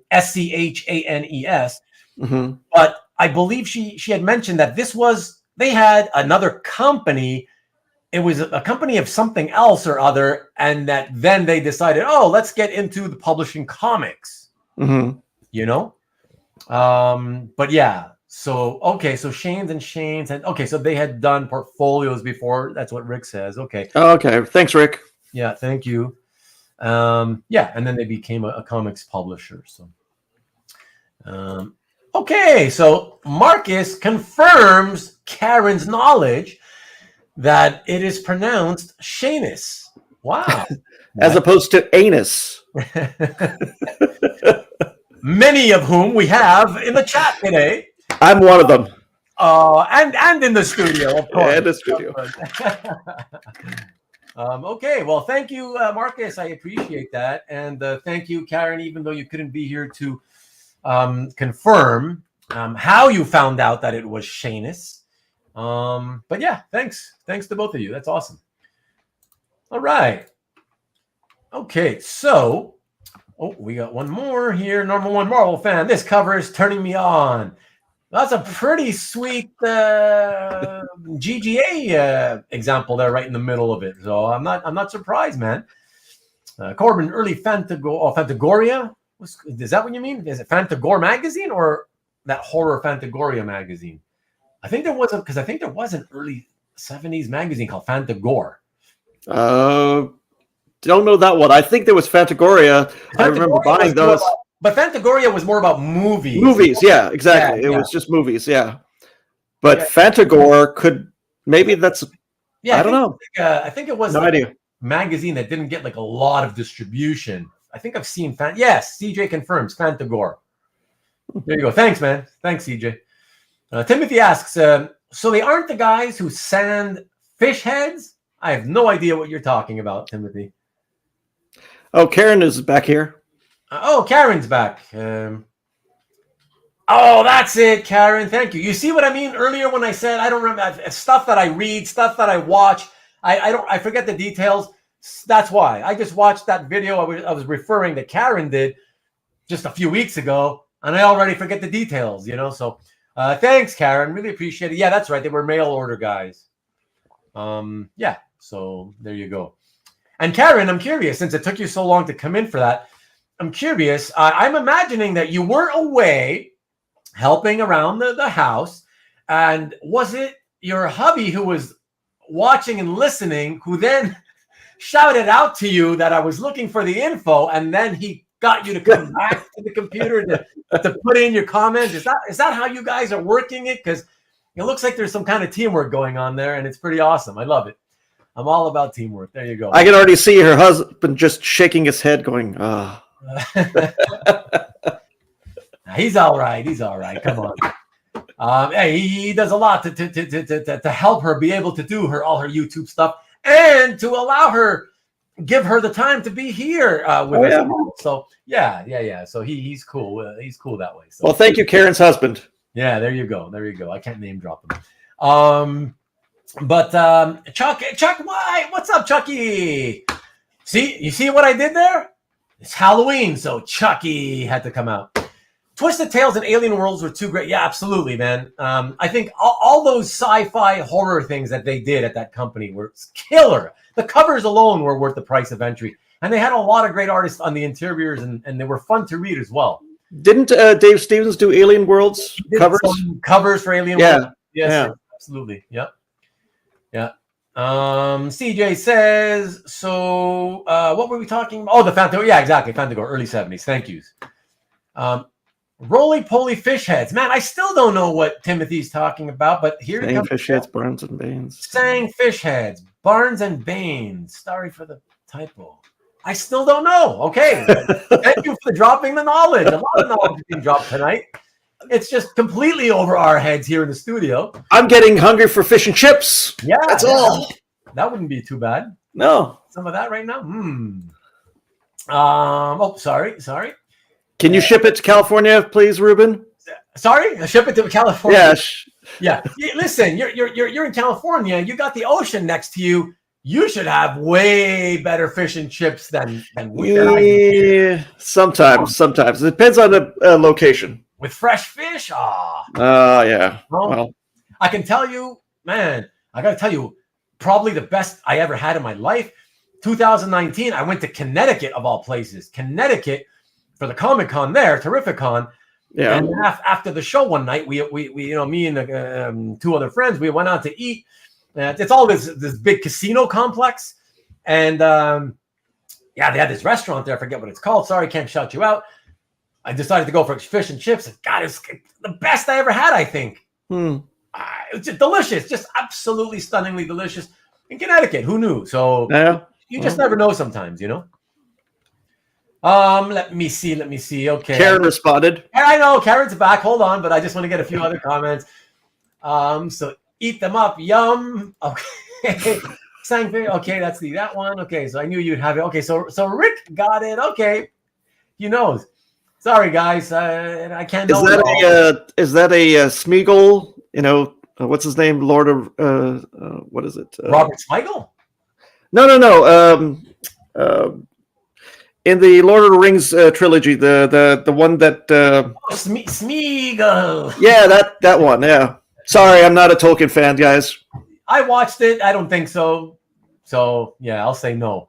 All If you're still there, Jason, thank you so much, my friend. Thank you as always. Have a great weekend. As you can see, everyone, look how much earlier Jason would typically go to bed. Yeah. I kept keeping him for week after week after week until like 11 o'clock. So that's what we thank him for more than anything. Thank you for doing. Thanks, Jason. Thank you, Jason. Have a great week. Thank you. And Vivian comes in. Karen has husband support. Really cool. Just like I have wifey support. Very cool. Exactly. Excellent. Fish Heads is this weird song that was on Doc Demento. Oh, Dr. Demento. Got it. Oh. I still don't get it. Never heard it. Weird Al Yankovic, Dr. Demento. It's that generation of radio hosts back in the 80s, and it was like 11 p.m. at night, 10 p.m. at night, over here in California at least. Okay. Oh my God. I've forgotten all about it. Okay. Something we never got here, I guess. No, you would not have gotten there. Okay. There. No. No, I was clearing the table and listening to your show. Okay, I had to come back to my computer to type out the answer. Okay. Thanks, Karen. Thank you. Okay, so no teamwork tonight. She does it all by herself. Even more impressive. Yay, Karen. Awesome. Okay. All right. I'm not going to keep putting up these fish head, yummy fish head. Okay, you guys can do that all on your own. Dr. Demento, Conquest. Yeah. Okay. What is Tater's Pressure? Okay, that's all the same stuff. Okay, I know nothing. All right, onward. Let's get onward. Before I show the next one, everybody, just real quickly, since I don't have a direct link for it, because I couldn't find it again, Nick. I don't know if your crew, I guess your crew maybe hasn't scheduled the episode yet. I don't know. If they did, I just couldn't find it. Whatever, and I searched for 10 minutes like I always do. So everybody, please don't forget to check out Nick's show, the EXP, every Friday, this Friday, but every Friday, on youtube.com/theexp, or just simply do a search for the Original Art Experience. And that is 7:00 p.m. Eastern and 4:00 Pacific every Friday. And it is a combination, for those of you who don't know, combination talk show and sales show, where most of the time the art being offered for sale is of the affordable variety, in an effort to bring in newer collectors into the hobby, new collectors who have perhaps not dipped their toes into the hobby yet, or who already have and are just getting started. So there you go. Check that out, everybody, this Friday. And Nikki B's not here. That's a surprise too. Maybe he's getting fish and chips. Maybe. Or some sandwich from Marcus. Maybe. Let's see. Ben, I just had my first cup of coffee. That's the land of the rising sun for you. It does different things than we do in North America, most of us, you know. Ruben, you mean Japan? Yes. Oh, okay. Is there any other land of the rising sun? Well, I'm going to Japan. You know that, right? Yeah. So next month. So I'm like, oh, okay. That makes sense now. That's it. That's why it's so cool. I mean, we got Mark Fong tuning in from Singapore all the time. Yeah. We got David Barr from Australia. You know, now we got Timothy in Japan. It's awesome. It's very, it's so international. I love it. And yes, Karen does want us all to know that even though tonight there was no teamwork that way as I had thought there might have been, she does have a lot of support from her husband, though. Yes, she does. And I can attest to that. I do know this very much so. There you go. Thank you. And this is why I always say thank you, Karen. Thank you, husband. Thank you very much. Really appreciate it. Happy wife, happy life. Exactly. There you go. But also, happy husband, happy... bill collector? I don't know. I don't know. Nothing that can rhyme with that, you know? Yeah. So there you go. Move on. Ruben that wants comment and Ruben that doesn't like silly comments. Thank you. They only get Degrassi in Canada. That's not true. That's not true. House of the Rising Sun. Great tune, by the way. My father was, again, look at Rick with the music all the time. Kenny Rogers? Okay. Well, that would be the Gambler. That would be the Gambler, yep. Yeah. All right. Let us move on to the next one. A cover that all of you should know.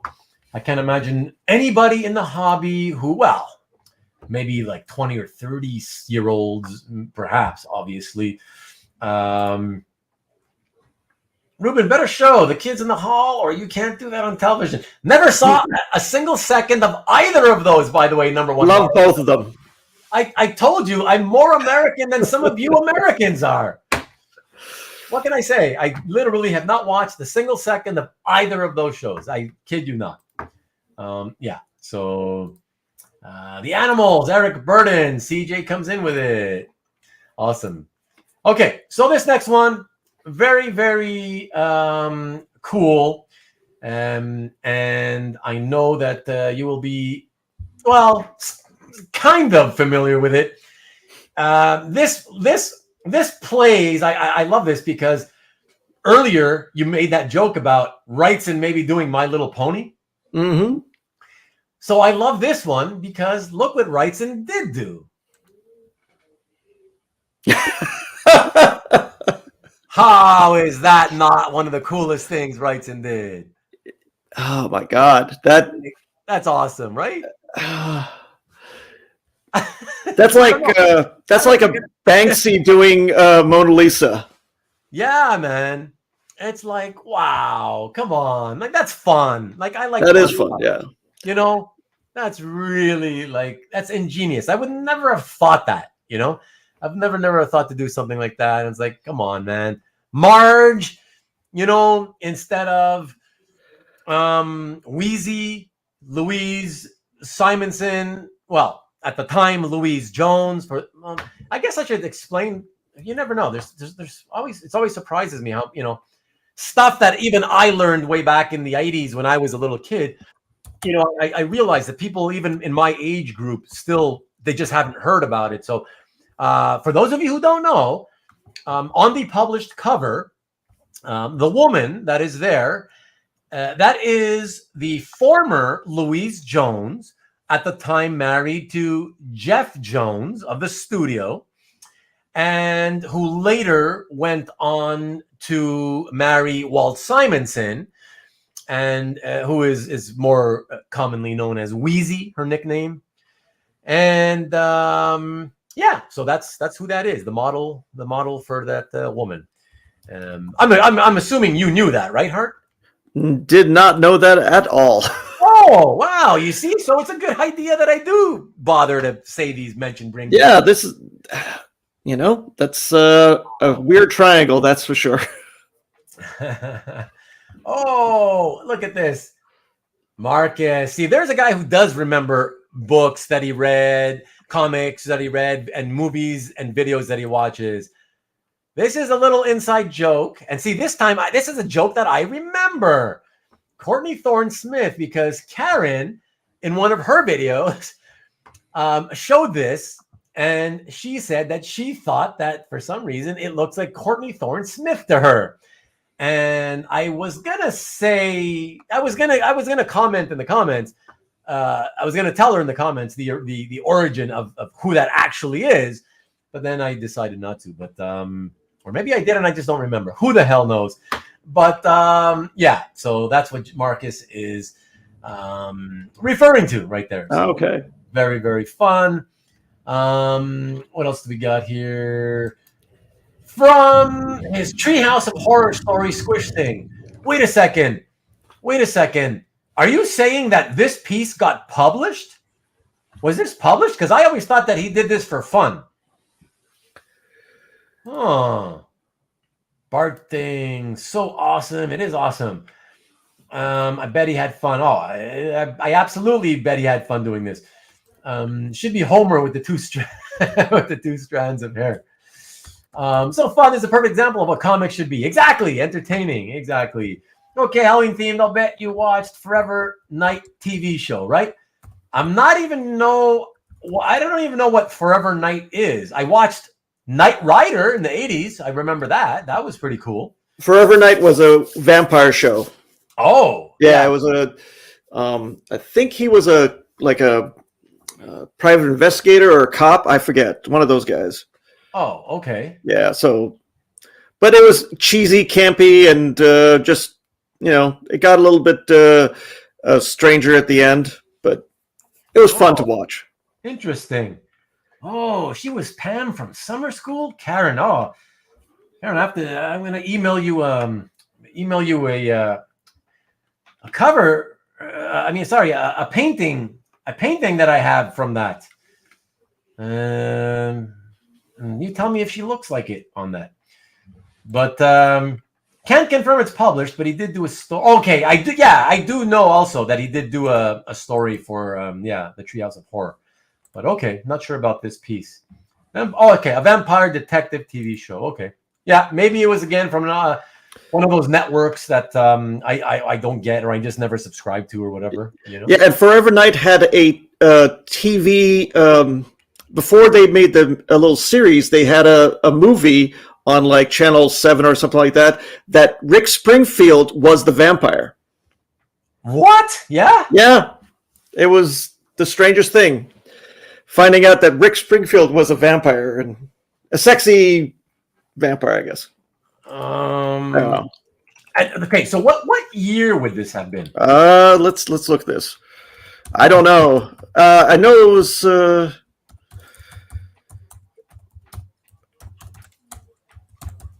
Yeah. My typing. That's okay. That was. This before or after Jesse's Girl? This is after. After. Yeah. Rick Springfield. Let's see. Okay. And in the meantime, Karen, I 89. I sent you the poster art for Summer School. Yeah, let me know what you think. Sorry, Hart. When was it? 1989. Oh, okay, late 80s. Okay. Yeah. Okay. Yeah. Yeah. No, not familiar with that either. Sorry, guys. Yeah. Oh, yeah. Here, Jeff says Nick Knight. Oh, Nick at Night? I've heard of that. What's the no, Nick Knight. Oh. As in like the Dark Knight. Okay, yeah. Yeah. Okay. Rick Springfield. Yeah, I remember Rick Springfield when he was on General Hospital. Yeah, that it's essentially I think that's why he got the job. Yeah. Yeah, cool. Okay. My wife has a crush on him. Oh, really? And we actually went to see him like a couple of years back or something like that. Yeah, cool. Yeah. He still can play. He's, I've seen him on YouTube. Yeah. That's cool. All right. The next one, everybody in the show and tell. Let's get to that. Again, from... this wasn't Pacific. Oh, I forgot about this. It's true. It wasn't just Pacific Comics that were doing those cool revival of the horror comics and the sci-fi comics. Even Eclipse got into it. Check this out. I love this one. And I love this artist. Love it. So cool. Check it out. Oh, Bolton. Yeah. Wow. Bolton. Yeah. Yeah. Tales of Terror #9 cover.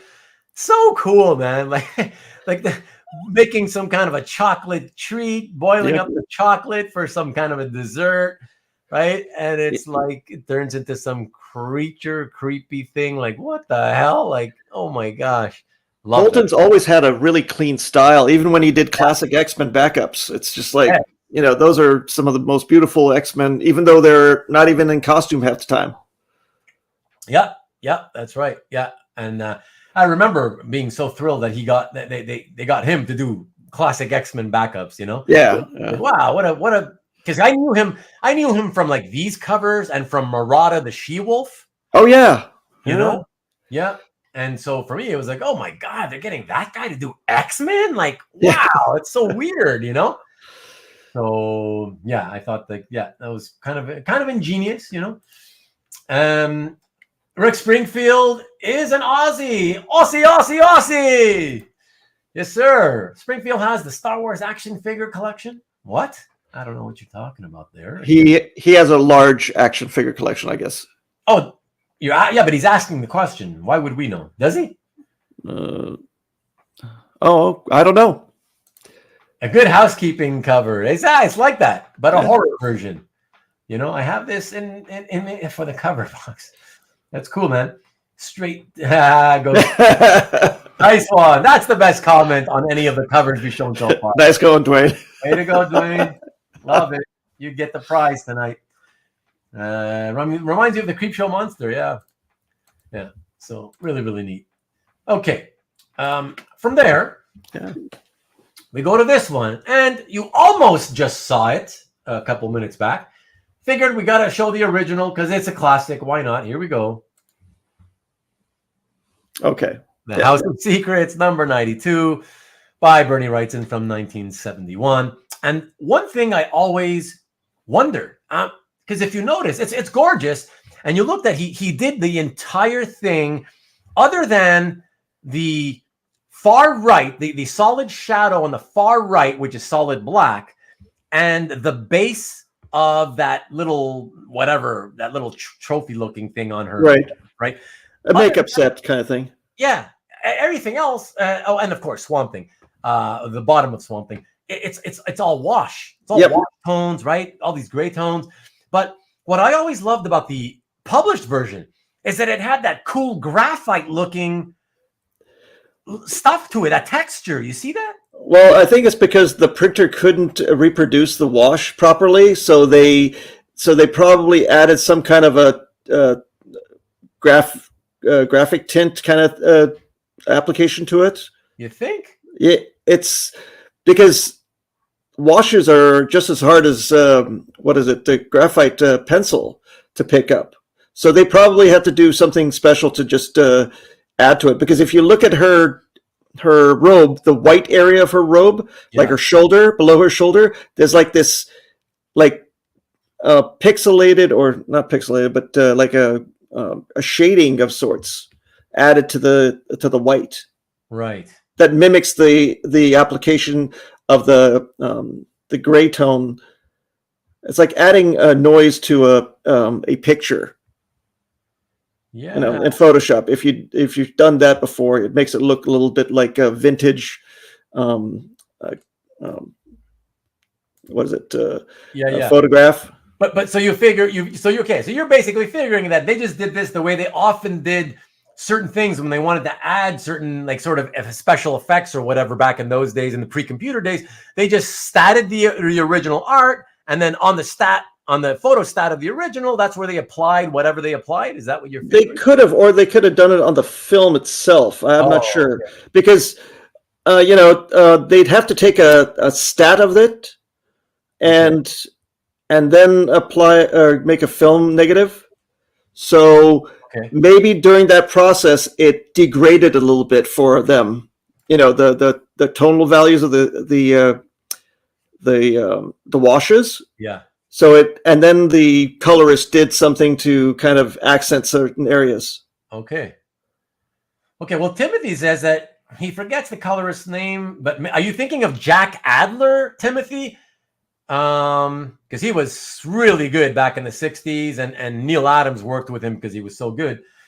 And he says that it was part of the coloring technique that imitated a painting look. But those dots, those black, that black graphite looking stuff, to me, that doesn't look like painting. It just looks like it's graphite sort of, right? Rubbed over the coloring. So yeah, I'm not sold on that explanation, Timothy. It could be, Bernie wanted one thing and he got another thing. You never know. Yeah. That's right. Plus, who knows? Printing techniques could have played a factor, whatever, Good night, honey. Thank you for dropping in as always. Thank you for the good night, Vivian. Yes, Hart and Karen say good night to you. Okay. And somebody else is saying good night. Thank you. Have a great night. Good night to you, Karen. Have a good one, Karen. Yeah, great video today, Karen. Everybody remember to watch Karen's video and hit the like. Don't forget to hit the like. And if you leave her a comment, please do. And hit like on your own comment. Every little bit helps. Thank you. Talk to you soon, Karen. Yeah, okay. So yeah, whatever. I guess I don't know. I think the jury's still out on that. That's what I'm gonna go with. You know? I mean, even in the 70s, the printing process was still archaic in certain respects. You know, they didn't have the tools they have now. I mean, now you can get all digital and get high res with everything and show tonal values of shading and as well as washes. But back then, look at the dot pitch of the of your coloring when you look at the comic books themselves. Those little dots that come together, they don't align sometimes because registration's off or whatever it is. So, somebody must have screwed up the coloring, or they screwed up the printing process itself. So a lot of things could have happened, or Bernie wanted something that they could not reproduce. It's possible. Yeah, man. Yeah. That's it. All right. So excellent. It's a classic cover. I love it regardless. Even with or without that graininess. I love it either way. I love it both ways. So it's nice, all right. So the next one, everybody, the next one is a non-Wrightson piece. And for that, we go, I think, one more time, or maybe the second to last time, to EC. And for that, we show a cover from The Haunt of Fear. And I love this one because, believe it or not, my favorite point of this, part of this is actually, I just love how he did the curved banister of the staircase. Yeah. I have never seen this cover. Oh, really? Wow. Yeah, never. Cool. It's a nice surprise. Yeah. I just love all the work on the banister, man. I like all that woodwork. To me, that's what I was like, wow, I just love the technique there. And of course, I just love the sort of weird looking guy carrying a body down the stairs, But it's kind of neat that there's an axe just stuck onto the top of the banister, Well, I like the fact that Graham put the foot outside of the threshold of the door, it makes him look like he's actually coming towards you. Yes, as you're viewing him. Yeah. It's a nice more depth. More depth. Yeah, created depth with that. Yeah, 3-dimensionality. Yeah, the ghastly one. Yeah, and the fact that they put the axe shaft over the logo, that really points to that depth. Also, it adds I guess the 3-dimensionality, the depth, right? Yeah. Really cool, really cool. Yeah, I love this one a lot. Yeah, CJ, how do you forget about Ingels? The ghastly one. Yep. Yeah. Hey, they had a lot of great artists, so I know sometimes you just forget even the bigger names, Okay, so from there we go back to Wrightson, and believe it or not, another modern day one, contemporary. But I just thought it was so cool, the concept, even though it's not original. I've seen this done before. A monster made up of human beings. Check this out. See, from a weird title, it sounds weird. Frankenstein Mobster. I don't know what this whole thing is about. I heard about it when it came out, but I don't think it made it to the top 10. No, I don't think so either. But I just thought it was like, oh, cool. I just like that monster made up of a bunch of bodies all wrapped up and intertwined. I just thought I was like, wow, that's really, really cool. Somebody has this on their wall and their kids are all screwed up because of it. That's funny. Oh, and look at that. CJ forgot about Ingels. Marcus only remembers Laura Ingels. Ah. Laura Ingels Wilder, full name, by the way, for anyone who doesn't know. Wow. And another little drop of knowledge for anybody who cares. I was a big fan of Laura Ingalls because I loved Little House on the Prairie growing up. Love that show. Good night, John Boy. Yeah, not the right show, but I get your that kind of style stuff. That kind of stuff, exactly. Yeah. Sort of same era. Set in the same era, kind of thing, right? Yeah. They're in the era of the psyche of every show that was wholesome. Yeah, the wholesome. Yeah. The whole family type era. Yeah. Yeah. Well, speaking of wholesome, this a little house on the prairie drop of knowledge. A little bit, Timothy, a little bit. Who else is going to admit that they were big fans of the show? Yeah, this next one, that's a great segue because you speak about wholesome. Wholesome is exactly what this next cover is not. And I love this one. It's another classic Twisted Tales piece, everybody. Check this one out. John again. I mean, look at that woman. Like, it's like, it's so gross. Yep. It's so gross. It's like, what the heck? It's like, I'm like, she's melting, but like, she's not really, I don't know. She's melting, but she's pink. So it's like, I don't know. What is she supposed to be? That's not really her flesh, unless, of course, it's supposed to be flesh, but on the original, it's more pink than red. I don't know. Well, it reminisces the Nightmare by what's the Swiss artist Fuseli, something like that. It's there's an image, a painting of an imp on top of a woman in the same similar pose. Oh, okay. Yeah, I'd have to see it, I guess. Yeah, I'll send you one. Okay. But it's a very old painting. McNuggets? Oh, right. McDonald's was putting that pink stuff or whatever. Yeah. She stayed too long in the tanning bed. Exactly. Yeah. Nice. Well, she's spaghetti woman, right? Oh my gosh. Yeah, it looks very spaghetti-ish the way it melts off her arms, right? The Kendall sex doll melting. Nice. Too much rubbing. No, Marcus, I actually was not a Bonanza guy, actually. Never saw a single episode of that. Even though I did like, Westerns. But, love this one. That's really cool. Very good. Yeah, really, really cool. Yeah. And from there we go back to Wrightson. And we go again to the House of Mystery.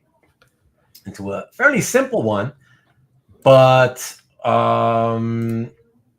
Marcus says, that woman had too much plastic surgery and melted in the heat. Nice. She's either from Florida or Beverly Hills. There you go. I was going to say Beverly, right? Straight from Beverly. Yeah. This next one is simple, but I love the concept. Wrightson again. Everyone, check this out. He's got human sort of faces at the end of his fingertips. Fingertips are actual people, which is really, really cool.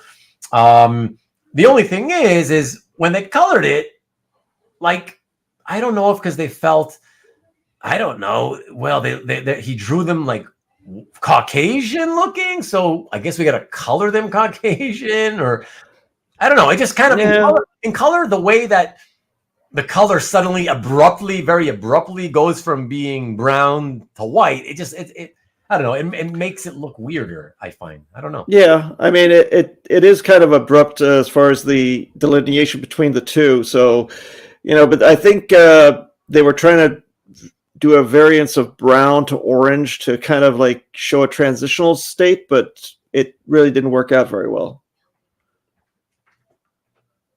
Yeah, I mean, look, again, it's like we were saying before about the colors, Yeah. there's a lot we can say about the colors. I mean, but they've got the complementary color of blue with the orange, so they did that part at least. Yeah. Interesting. That's cool. I like the design, and check it out. CJ, one of his top 4 Bernie covers. Wow. That's saying a lot given what he's done in his career. Holy smokes, man. And again, that's not to denigrate the cover for sure. But I mean, to make your top 4, man, that's some really high praise, man. Hey, CJ, what is it that pulls you into this one? Yeah. I mean, that's because for me, I'm not pulled in as much as I think you are. Yeah. So I think most people wouldn't be. Not top 4, anyways.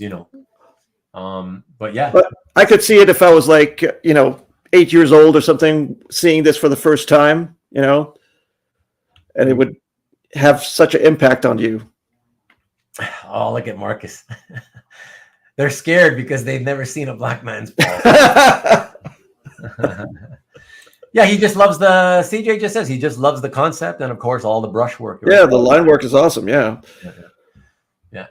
That's cool, CJ. No, I'm happy that you think that highly of it. Yeah. I mean, listen, there is a reason why I did want to show it over all the other ones that I could have shown, right? So, yeah. So that's it. Okay, so from there, we go to the next non-Wrightson piece. And I love this one. I really, really love this one. And, oh, hold on.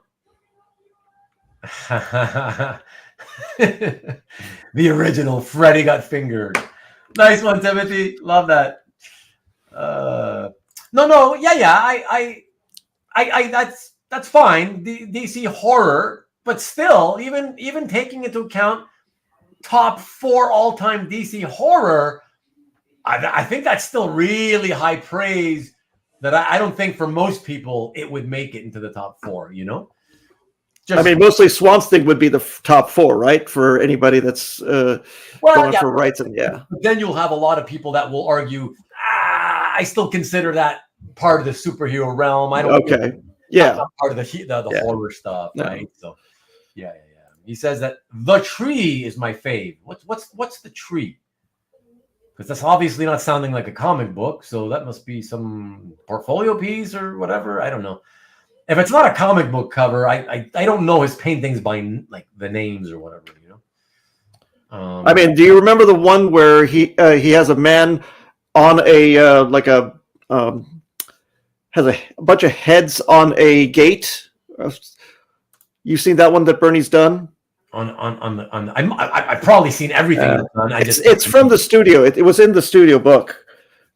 It's a guy with an axe, and he's putting his head down on part of the gate, and there's all these severed heads on them with him.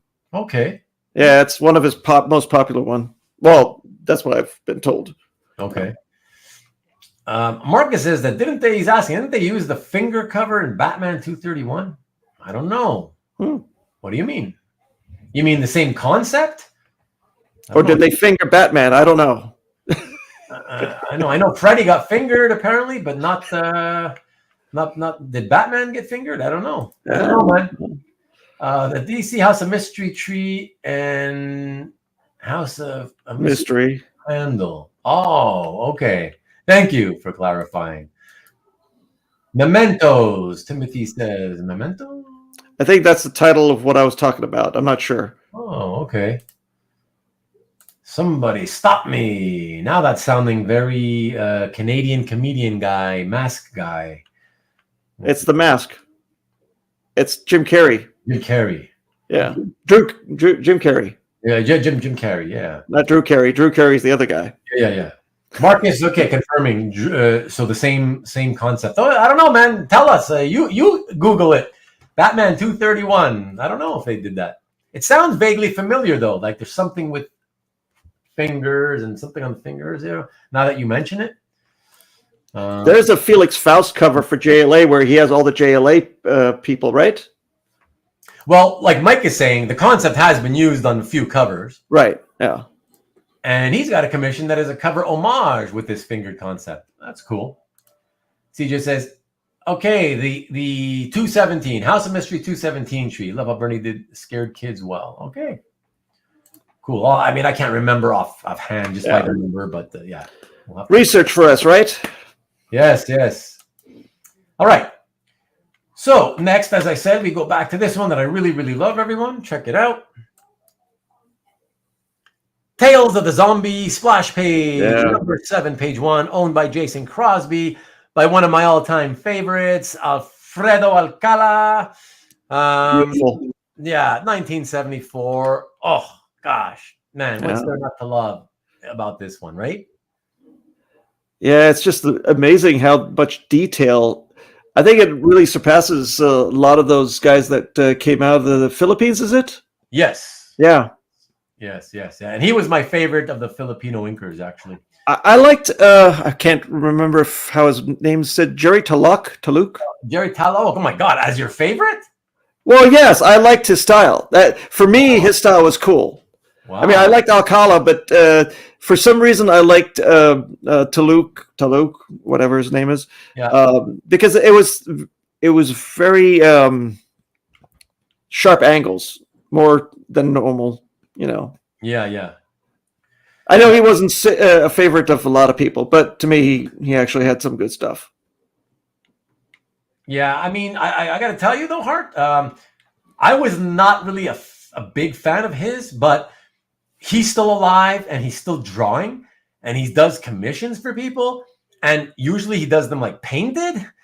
And his painted commissions today, to me, way better than anything he ever did in comics. Oh, wow. Yeah. I didn't know that. Yeah. I in my opinion, that's just my opinion. Yeah. So just, I'm not saying it so that, for you to agree with it, but No. I'm saying it so that maybe you can just sort of maybe try to Google, see if you can find anything modern that he's done, just so you could see what he's been doing lately, and see what he's been up to. But, or you're trying to get me to do another commission. That's going to be a nightmare, right? Add to that 25%. Yeah.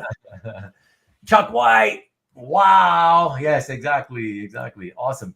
Need those stats to look complete. Well, some people need them. You know how it is, Marcus. Some people need those stats. Some people don't. Alcala and Nebres for me. I mean, I really loved most of them, to be honest, but Alcala was my favorite. Nebres did some really nice women figures. I'll say that. Yeah. Awesome detail. Alcala rivaled Wrightson in that respect. Yeah, I mean, just gorgeous. Just absolutely stunning work. So, Jason Crosby, if you're out there ever watching this, congratulations to you, man. That's an awesome piece to have. Really cool. Okay, the next piece, everyone. I wanted to save this one for closer to the end, and we are getting to the end, everyone. It's about 5 or 6 pieces left. This next one is a rare superhero cover piece. I mean, we had the Gargoyle, technically from Superhero, and here's another one. Check this one out. From the Doctor Strange Special Edition, #1, the wraparound cover. Bernie Wrightson, 1983. Let's check out the monkey dance strobe effect. And check this out. Yeah. Isn't the villain like the Silver Dagger or something called? Yeah, that's the Silver Dagger and Clea. Yep. Clea, yeah, exactly. Yeah. So I thought, pretty neat, right? Like that. Like, of all people that you would think, hey, who should we get to do? We're doing this reprint edition of some Doctor Strange stories by Frank Bruner. Right. So who do we get to do, like, the reprint edition cover? Like, what would make you think, like, we'll get that horror master himself, Bernie Wrightson, honestly, I would say just get John Bolton, but that's me. Yeah. It's funny because 1983, I would have just gone and asked Frank Bruner to, like, hey. Oh, yeah, he's still around there at that point, right? Yeah. But mind you, I do remember that at a certain point, he had a falling out with Marvel. So this may have been during the years where he had his falling out and they would not have hired him in anyways, Yeah. So maybe that's what happened. Not a fan of the coloring, I must say, as always. No. There's I don't know how the colorist could have done anything better because there's so many figures in between the lattice of the cave. Yeah. And it's just hard to figure out which is the body, which is the webbing or the lattice of the cave. It's just, I mean, this is hard enough to do, Yeah. No, I get it. I get it. Okay. But I love the one figure on the left that's looking up, the desiccated one. Yeah, that face there? Yeah, that face is awesome. Yeah. Yeah, that's really awesome. I actually like both. There's one like even right to the left of that one. Oh, really? Oh, yeah, I see that now. Yeah. Like even more terrified. Yeah. Which one is the image of Bernie, though? I figured that, as an artist, you'd want to put yourself in there every once in a while. He chose not to, I guess. Yeah. Yeah, but really fun. Mm. Okay, cool. after that, we go to The Witching Hour. And for that, it's not scary, but it's just one of those that always made me go, cool. That made me smile all the time. Little Billy's going off to school. Bye, Billy. Is that Stan Lee? Or No, not just kidding. Going off to summer camp, I guess I should say. See ya, Billy. See you in a few weeks or in a couple of months. And Or never. Or never again. In this case, never again. Yeah. But I just thought it was fun because I always enjoyed Luis Dominguez's work, you know. And I've always said I'm a big fan of skulls and skeletons, and I just thought this is kind of a it plays on that, and it's just kooky and fun. It's scary, but also funny at the same time. That kind of thing, you know. Yeah, really cool. Yeah. Sorry. So CJ, I missed this earlier. Oh, sorry. White knuckle driving. Nice, Rick. CJ said, don't like his signature. What the fuck? What do you mean? Don't like his signature? I don't know what you meant by that. Where's his signature? I'm right? trying to. What was wrong with the Wrightson signature? I don't know. Anyway. Oh, well, he's talking about the Wrightson one, not this one. I think so, yeah. Okay. Here. CJ, is it the Wrightson or this one? Yeah, is it? I mean, there it is. What's wrong with it? I mean, it looks a little different than the classic one. Is that why? I guess so. Yeah, it could be different. I don't know. It says not typical. That's it. Not the typical one. Yeah. Okay. Well, that's an interesting thing for you to complain about. Just kidding, man. Just kidding. Hey, whoever owns this, sell it to me for 50 cents. You know, just because the signature sucks. But Ruben, the signature is not the usual one that he had. Okay, half price. There you go. You know? Yeah. Oh shit! I should have known you back then. I would have been doing exactly that. Yeah. Well, everybody was pretty much. So we just welcome. But Ruben, it's only washes. Yeah. It's only washes. It's not typical pen and ink work, you know. Oh my gosh. His sig also look the same. Now you're confusing me. But it doesn't look the same. It's a little different. What do you mean? You just said it doesn't. Okay, well, you just said here. Never seen that style. He says it's a bootleg. What? His sig also look the same. I don't know. We got to move on though. Bootleg. CJ, write a paragraph for us and then email it to Ruben. Okay. Let us go to the next one, everybody. And let me see what we got. Okay. This is our final jaunt into the EC territory. And for that, we go to, once again, Graham Ingels. And what I love the best about this one is that it wasn't familiar to me. Mm-hmm. It looked like, just like you earlier, Hart. I was like, this doesn't feel like I've ever seen it. I just love the camera angle. Like the guy holding the camera is kind of like right there, 2 feet to the right of the skeleton or creep, whatever that is, that's going to open the door. Yeah, to the stranger knocking on it. You know, I've never seen this cover either. But then again, I wasn't doing a lot of EC stuff back then either, or Haunt of Fear. Yeah. But hey, Nicky B, thank you, sir, and yes, thank you. If you could all please hit the like button, the thumbs up button, if you can, I'd appreciate it. You don't need to subscribe if you're not subscribed, but if you don't want to, but please at least hit the thumbs up. I'd appreciate that. I think that Graham Ingels was, to me, not knowing what he looked like and who he was, it feels like he's just some kind of angst-ridden just artist that just brought out everything that he felt inside or maybe outside, I don't know, and in his work, because some of the stuff is really just disturbing.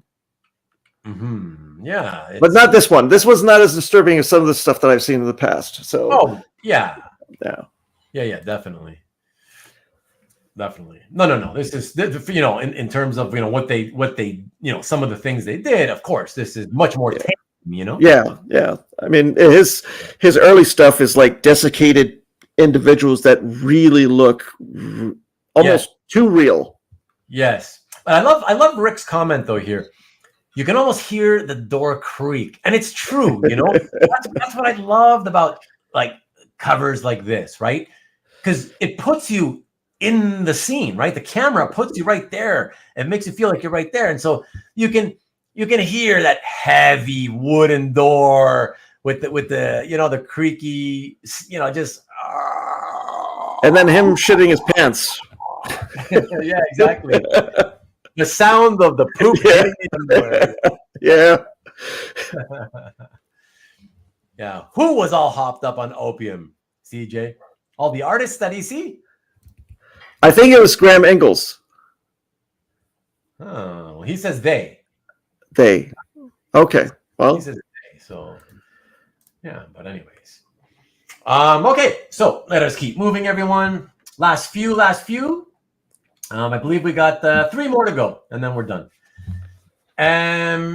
So this next one is one of my all-time favorites from Bernie because of the concept. I love the idea of it. This is the one I was speaking of earlier that was either an 03, 04, or 05 on eBay while I went to San Diego, and I forgot to put in a proxy bid before I left, and Albert won this one for $3,500. And for those of you who weren't around in those days, I can tell you my reaction at the time was, wow, that's it? Oh my God, I can't believe he got that for $3,500. Okay. Most of the time I say, wow, back then, no, that was still like a lot of money back then, But for this, no, I thought it was like still way cheap. So let's take a look. Hold on before we show it. CJ Skeleton Keys. Sorry, I'm losing you. Yeah, let's show that now. It is again from Pacific Comics. Shout out to the Shanus brothers. Twisted Tales, super famous cover. Check it out. Oh yeah. Oh no! Wait. I'm going to show that in a second. Oh wow. I'm going to show that in a second. What a blooper! I ruined it. But here, let's show this one. Check this out first. And actually, here, let me, because I did that as a close-up. Here we get the information first. So, Twisted Tales #2, and by Wrightson 1983. I mean, this is the famous, belt of heads. Yeah. I mean, yeah, that just that concept that this killer with an axe chasing these kids down. He's already killed several others, and then he decides, okay, I chop off all their heads, and then I put their heads, put a rope through their heads and hang them off my belt. What I think is funny is that there's no blood coming off the heads, and the guy is so clean with a clean white shirt, yes, and jeans, and the only thing that's bloody is the axe. Yes, very true, very, very true. And if this was Marvel or DC, I would have a reason to say why they did that. Right. Right. But given that this was not, right, this was for adults, right? This was intended for adults. I'm surprised that they kind of, I think what it was is that, honestly, I mean, and I'm just guessing here, but I think it's reasonable enough to guess that Bernie is so focused just on the concept that it just didn't occur to him, right? So right. He forgets that there should be blood coming off all the necks of these heads, right. And then at least some on the guy's shirt. That he forgets about it, and I think that it's very possible that the Shanus brothers or whoever may have been the editor for this, they would have, if they had noticed that, they would not have dared to bring it up to Bernie because he's a legend, right? So it's kind of like I'm not gonna tell Bernie, hey, you forgot to put blood here and there or whatever. Yeah. What I mean? It's very possible that that's just what happened, and so they just that's fine, man. Publish it as is, But Ruben, this is more ass on the cover. I don't want to pay for that. Nice, Ruben the tease. Yeah, I'm glad as long as you enjoy the tease, and I'm glad you love all the covers. #1 Marvel fan. That's awesome. It is Rick, all-time great horror cover. Absolutely. Hot Axe cauterized the blood. Hey, that's a good one. Yeah, Marcus. That's a good one. Have all these in store and just don't sell. Wow, that's a sad. Not even for $1. Yeah, it's sad, man. Like Wolverine, he's the best at what he does. Very true. Clearly, he's very good at what he does. Yeah, Soldering your heads. Nice. Oh, look at that. Mark. Head them off at the pass. I think Marcus got it. Oh, he changes shirts after each kill. Sorry, but that's not good enough because he has his fresh shirt, but he still ties these heads on. And look at the one that it rides up his back. That should have been bloodying up the back of his shirt, you know? Maybe he's a vampire and he sucked all the blood out. I don't know. But Ruben, they are shrunken heads. Yeah. They are not. But if they were, then we would have finally the good reason for there being no blood there. True. Yeah. Yeah. So, but very, very classic. And okay, so let me show you, of course, just a close-up so everybody can get a good look at that. Yeah, super, super classic. Love it. And yes, I still cringe to this day when I think $3,500 took that in probably 2005, I think. But yeah, that yeah.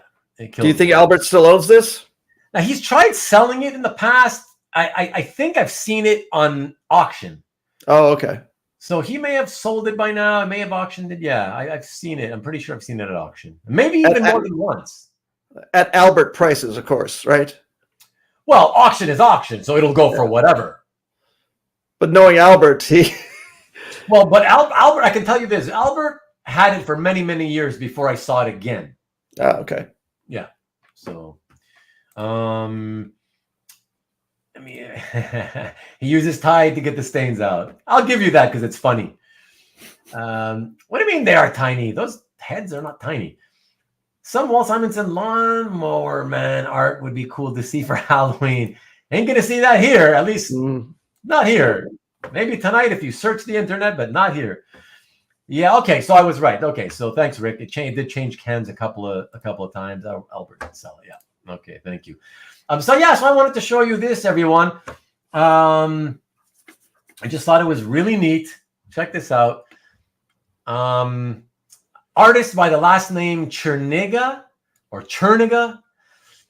And I think first name might be Ed. I did some research. There's an Ed Cherniga who today is still an artist of sorts, not in the comic biz, but this is a fanzine or prozine artwork. So I think it might be him. But anyways, I thought this was fun. This was from either Amazing Heroes, Comics Interview, something like that. Check it out. Twisted Tales of the Teen Titans. I was like, man, as a Teen Titans fan, I am all about this. And as a Wrightson fan, and as a fan of this cover, the original, right? Right. I'm like, come on, that is so fun, man. Like, I would love to get the original artwork to this. I would absolutely love that. I would so love to own that, man. Yeah, and he did that in 1983, the same year that Wrightson did his cover. So I was like, yeah, that's pretty cool. See, he actually, we can give Cherniga a little bit more credit than we give Wrightson in the sense that he at least has flies flying around the right, yeah, the dead heads, right? Yeah, so that's pretty good. You get Nightwing, Wonder Girl, Cyborg, and Kid Flash off the hanging off the belt, and Changeling and Raven are being chased on the ground, and of course up in the sky, Starfire. So yeah, very, very fun. So yeah, that's just a really blown up scan of the printing inside the whatever prozine that was that I got it from. I remember it was printed really, really small. This artist, has he done other things like other commissions, or is he just... Like I said, I don't know if this is even the guy who I found online named Ed Cherniga. Okay. Because here it's just signed Cherniga. So that's it, right? So I don't know if it's that guy, you know? Yeah, it's not... yeah. Not ringing any bells. And spelling it backwards doesn't do anything. Yeah. No, that's it. But check out Ed Cherniga. You know, maybe you think it's him. Thank you, Nick. I appreciate it. Thank you for getting me to 35, everybody. Thank you so much. Or 34. Here we go. And 35 again.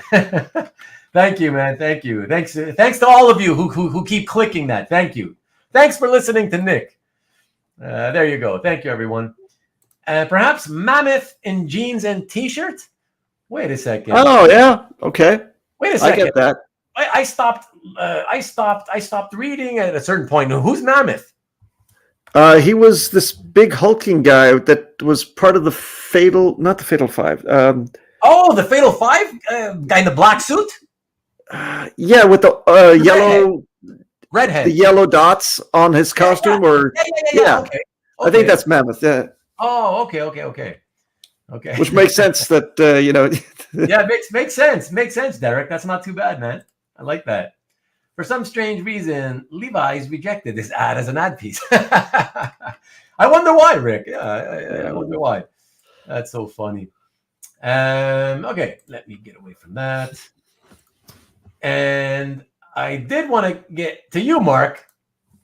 How did he catch up to Kid Flash?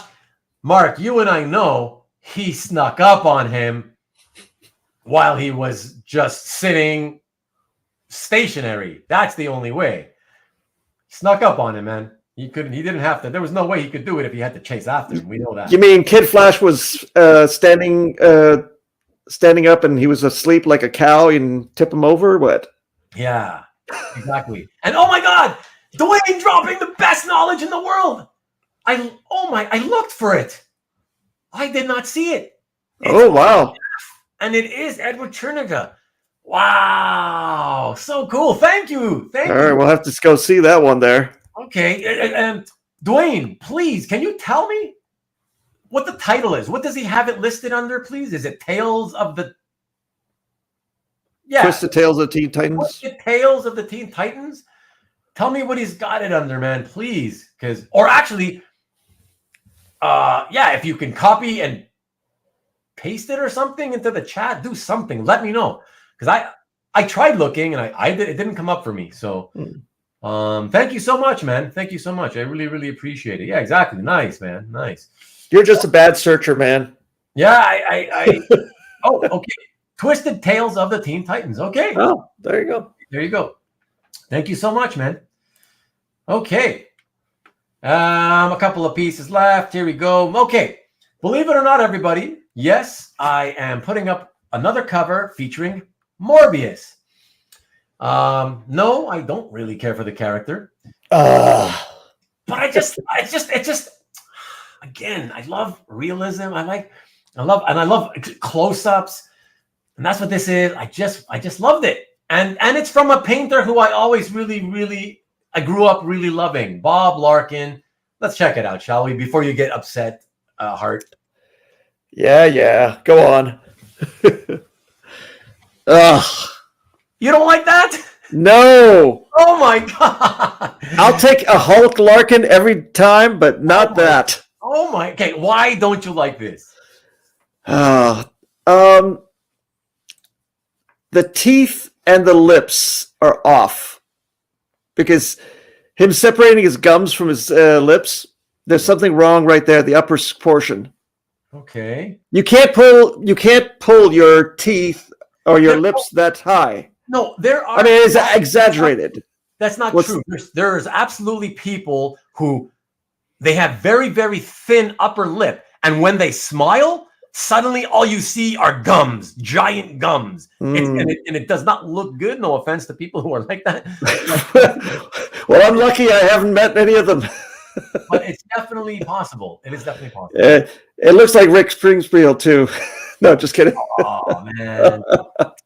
Well, Nick likes it. Nick likes it. He's a vampire. Give him some slack. Looks like Bruce Jenner in the 70s. Definitely the hair. And actually, yeah, Bruce Jenner pops it right there. You know what, Dwayne? Now that you mention it, actually the face, it could be it. The hair is definitely 70s Jenner, like 77, right? Around that time, right after the Olympics, right? The Montreal Olympics, baby.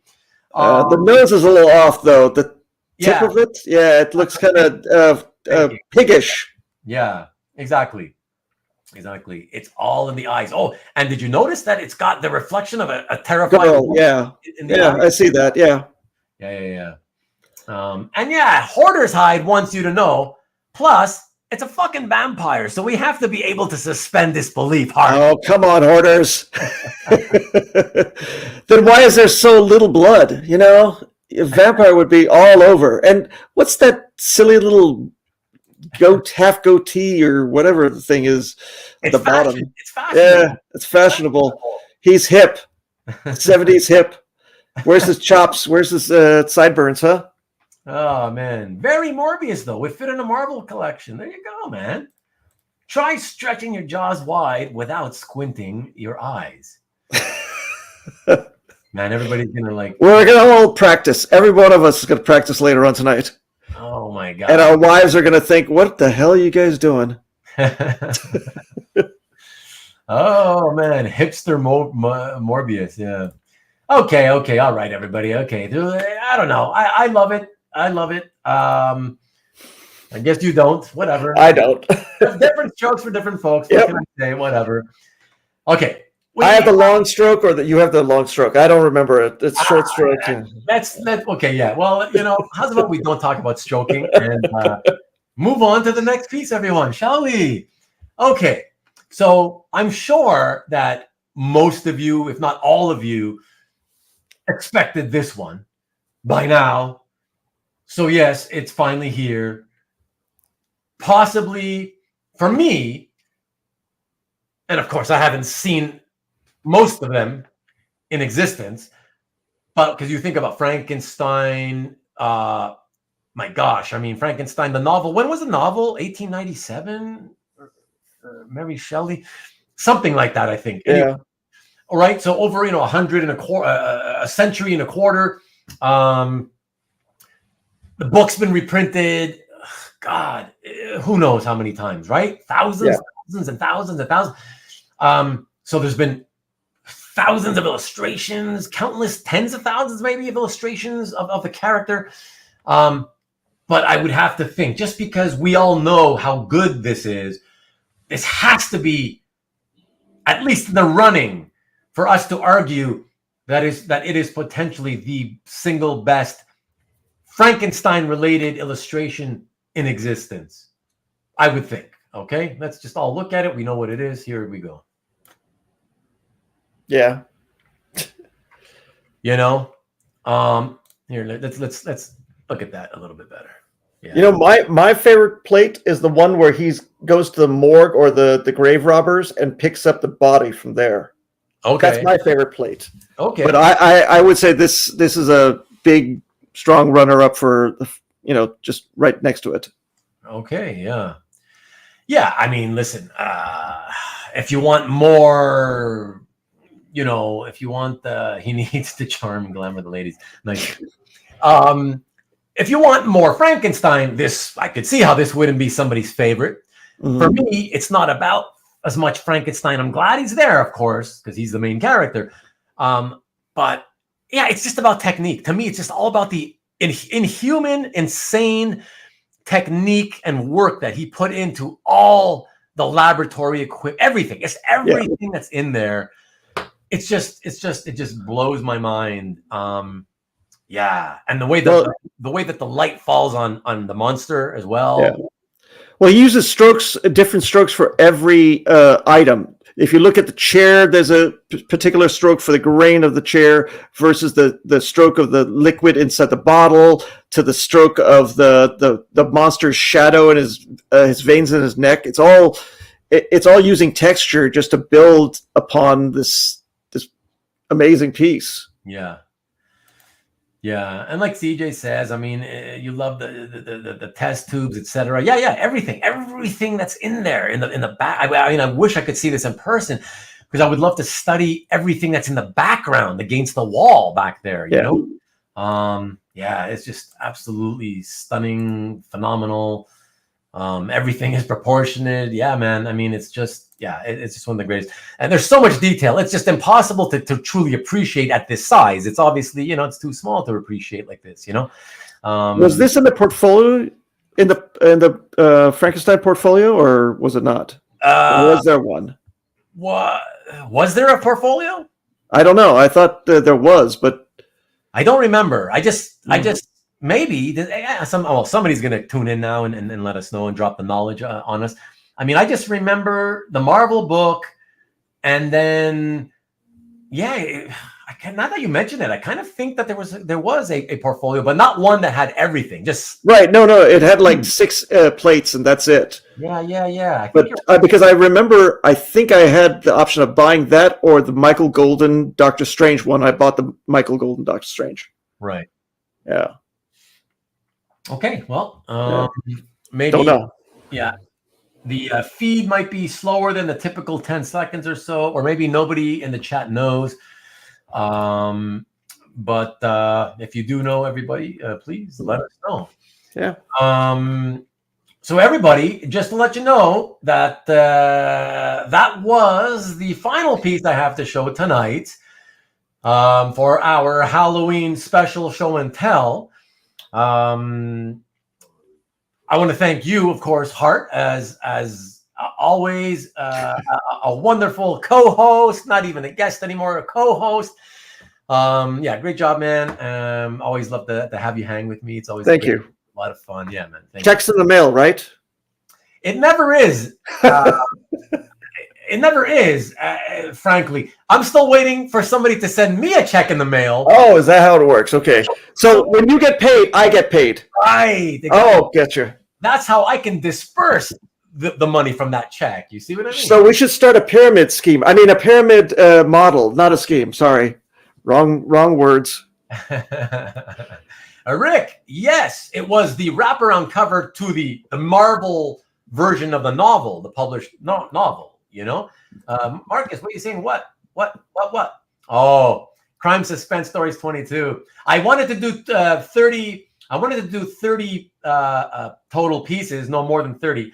But also, I did not see the OA. So is that cover out there? Because I didn't see it. Because mind you, I was only checking CAF. So maybe that's why. I mean, what is that? Is that one in Jim Halpern's collection by any chance? Is that why you're bringing it up? It is on CAF. Oh, wow! I'm telling you, man. I keep doing searches, and Halpern's got it. A lot of stuff doesn't come up for me. And okay, so it is Halpern, but I didn't come up for me, dude. I looked for it. I don't know, man. I don't know what to tell you. And by the way, I just gotta say, I'm not the only one. I've had friends who say, you know, when I tell them, hey, yeah, didn't you see it on CAF? And they're like, no, where? And I have to give them a direct link to because they searched and didn't find it. So something's wonky about that CAF search engine thing, you know? So, but whatever. But whatever. Listen, the truth is, Marcus, man, there's so many. I didn't want to go for like, my 30 favorites, right? The 30 pieces I think everybody would think are the best ever. Like, you know, I just figured, whatever. Let me do half of them Wrightson and half of the other ones. But like stuff that people wouldn't typically think about, you know, like that zombie one by Alcala, right? And, yeah. You know, and that's it, you know. So it's yeah. Yeah, I would love to have that zombie one by Alcala myself. I mean, that would be a top in my collection. Oh yeah. That's for sure. That's great, man. That's just a really, really great piece. Thank you, Rick. See, Rick at least appreciates that they were great selections. He thinks they're great selections, and Rick is a loyal, faithful viewer, watcher. So I'll take his word for it. And if Rick's happy with the selections, I'm happy with the selections. So, like I said, though, I was saying to Marcus, look, the reality is, could I have put even cooler covers? Yes, I could have, but at the same time, I would then have struggled and spent countless more hours trying to select. And how do I whittle this down, right? I would have had 100, 200 pieces. Like, oh God, how do I bring them? Like, I could have done a lot more. House of Mystery, you know, Neal Adams stuff, whatever. Like Luis Dominguez, Mike Coluda. You know, there's so much, right? There's just so much. So, yeah, it's just, But that's not the point. The point was just enjoy yourselves here and now with what you got, right? Yeah. That's it. You know, look, you know, stuff that you're probably not going to expect. You know, I mean, a few that you're going to expect, sure, but also some, that you're not going to really expect. And then like the Larkin. The Larkin I wasn't expecting because, Yeah. Or the Dell'Otto, the other. The other Morbius one. Yeah. Right. Yeah. And like I said, I'm not a Dell'Otto fan, but I know that there are people who are. So yeah. I'm trying to, you just try to make. I don't select for myself. I try to select for what I think a wider amount of the viewers, right, will appreciate. And well, maybe I'm not a Morbius fan either. Yeah. I mean, no, but and that's okay though, right? Right. If that's the case, right? Yeah. So the search engine didn't translate the French Canadian. Yeah, thank you. Oui. Yeah, oui. So thanks again, Hart. This was really You're welcome. Really Thank you. Fun. Thanks to all of you, everybody. Thanks everybody. Thanks for always tuning in, man. It's always a lot of fun to have all of you here. I always appreciate you and don't take you for granted. I don't know if he's here still, but Derek WC, otherwise known as Derek Crab, or otherwise known as, and I didn't know this, Zod. Zod has apparently come to kill us all. Yeah. And we better kneel right now. Yes, we must kneel before Zod. And so please come back next week, because this is an episode of Hangout, and Derek's going to hang out with us. We haven't done a Hangout for a while. And that, for those of you who don't know, that's a Hangout where it's literally, I mean, every show I do is a Hangout, really, but the one that's called Hangout is literally hanging out. We're not showing art. We're just going to shoot the shit. We'll talk about, comics, comic art, whatever comes up in our crazy little minds. Everything goes on this channel when it comes to this show. So, we're just going to sit back, chill, relax, and shoot the shit. So, that should be fun. And, what? We got more comments coming in. Thank you, Jeff. Appreciate you. Thanks very much, buddy. Thank you. And I'm glad you enjoyed all the art, number one Marvel fan. Awesome. There you go. Derek's still there listening, of course. Awesome. I'm glad I did that, then. Awesome. Good night to you, Nick. Thank you. I appreciate thank you for being here, and thank you for rallying the likes as always. JC, thank you so much, buddy. I appreciate you as well. Thank you. Always love having you here. I hope you know that. And look forward to the professor next week. I'm looking forward to it too. Yes, exactly. He just got released from the Phantom Zone. No, not even Maxima art, Marcus. But I didn't want to cheat you 100% completely. So as you can see on the background of this image, that is Maxima right there, having a deep French kiss, smooch with Superman. So there you go. You're gonna have to be happy with that. So happy Halloween, everybody. 2 days from now, to those of you, especially who have kids, please be careful with them out there. Enjoy the trick-or-treating, and have fun, man. And as I said, please come back and hang with us next week with Zod. And that's it. Thank you again, Hart. Stick with me for a second, will you? Will do. Sounds good. Have a good one, guys. Thanks, everyone. Peace.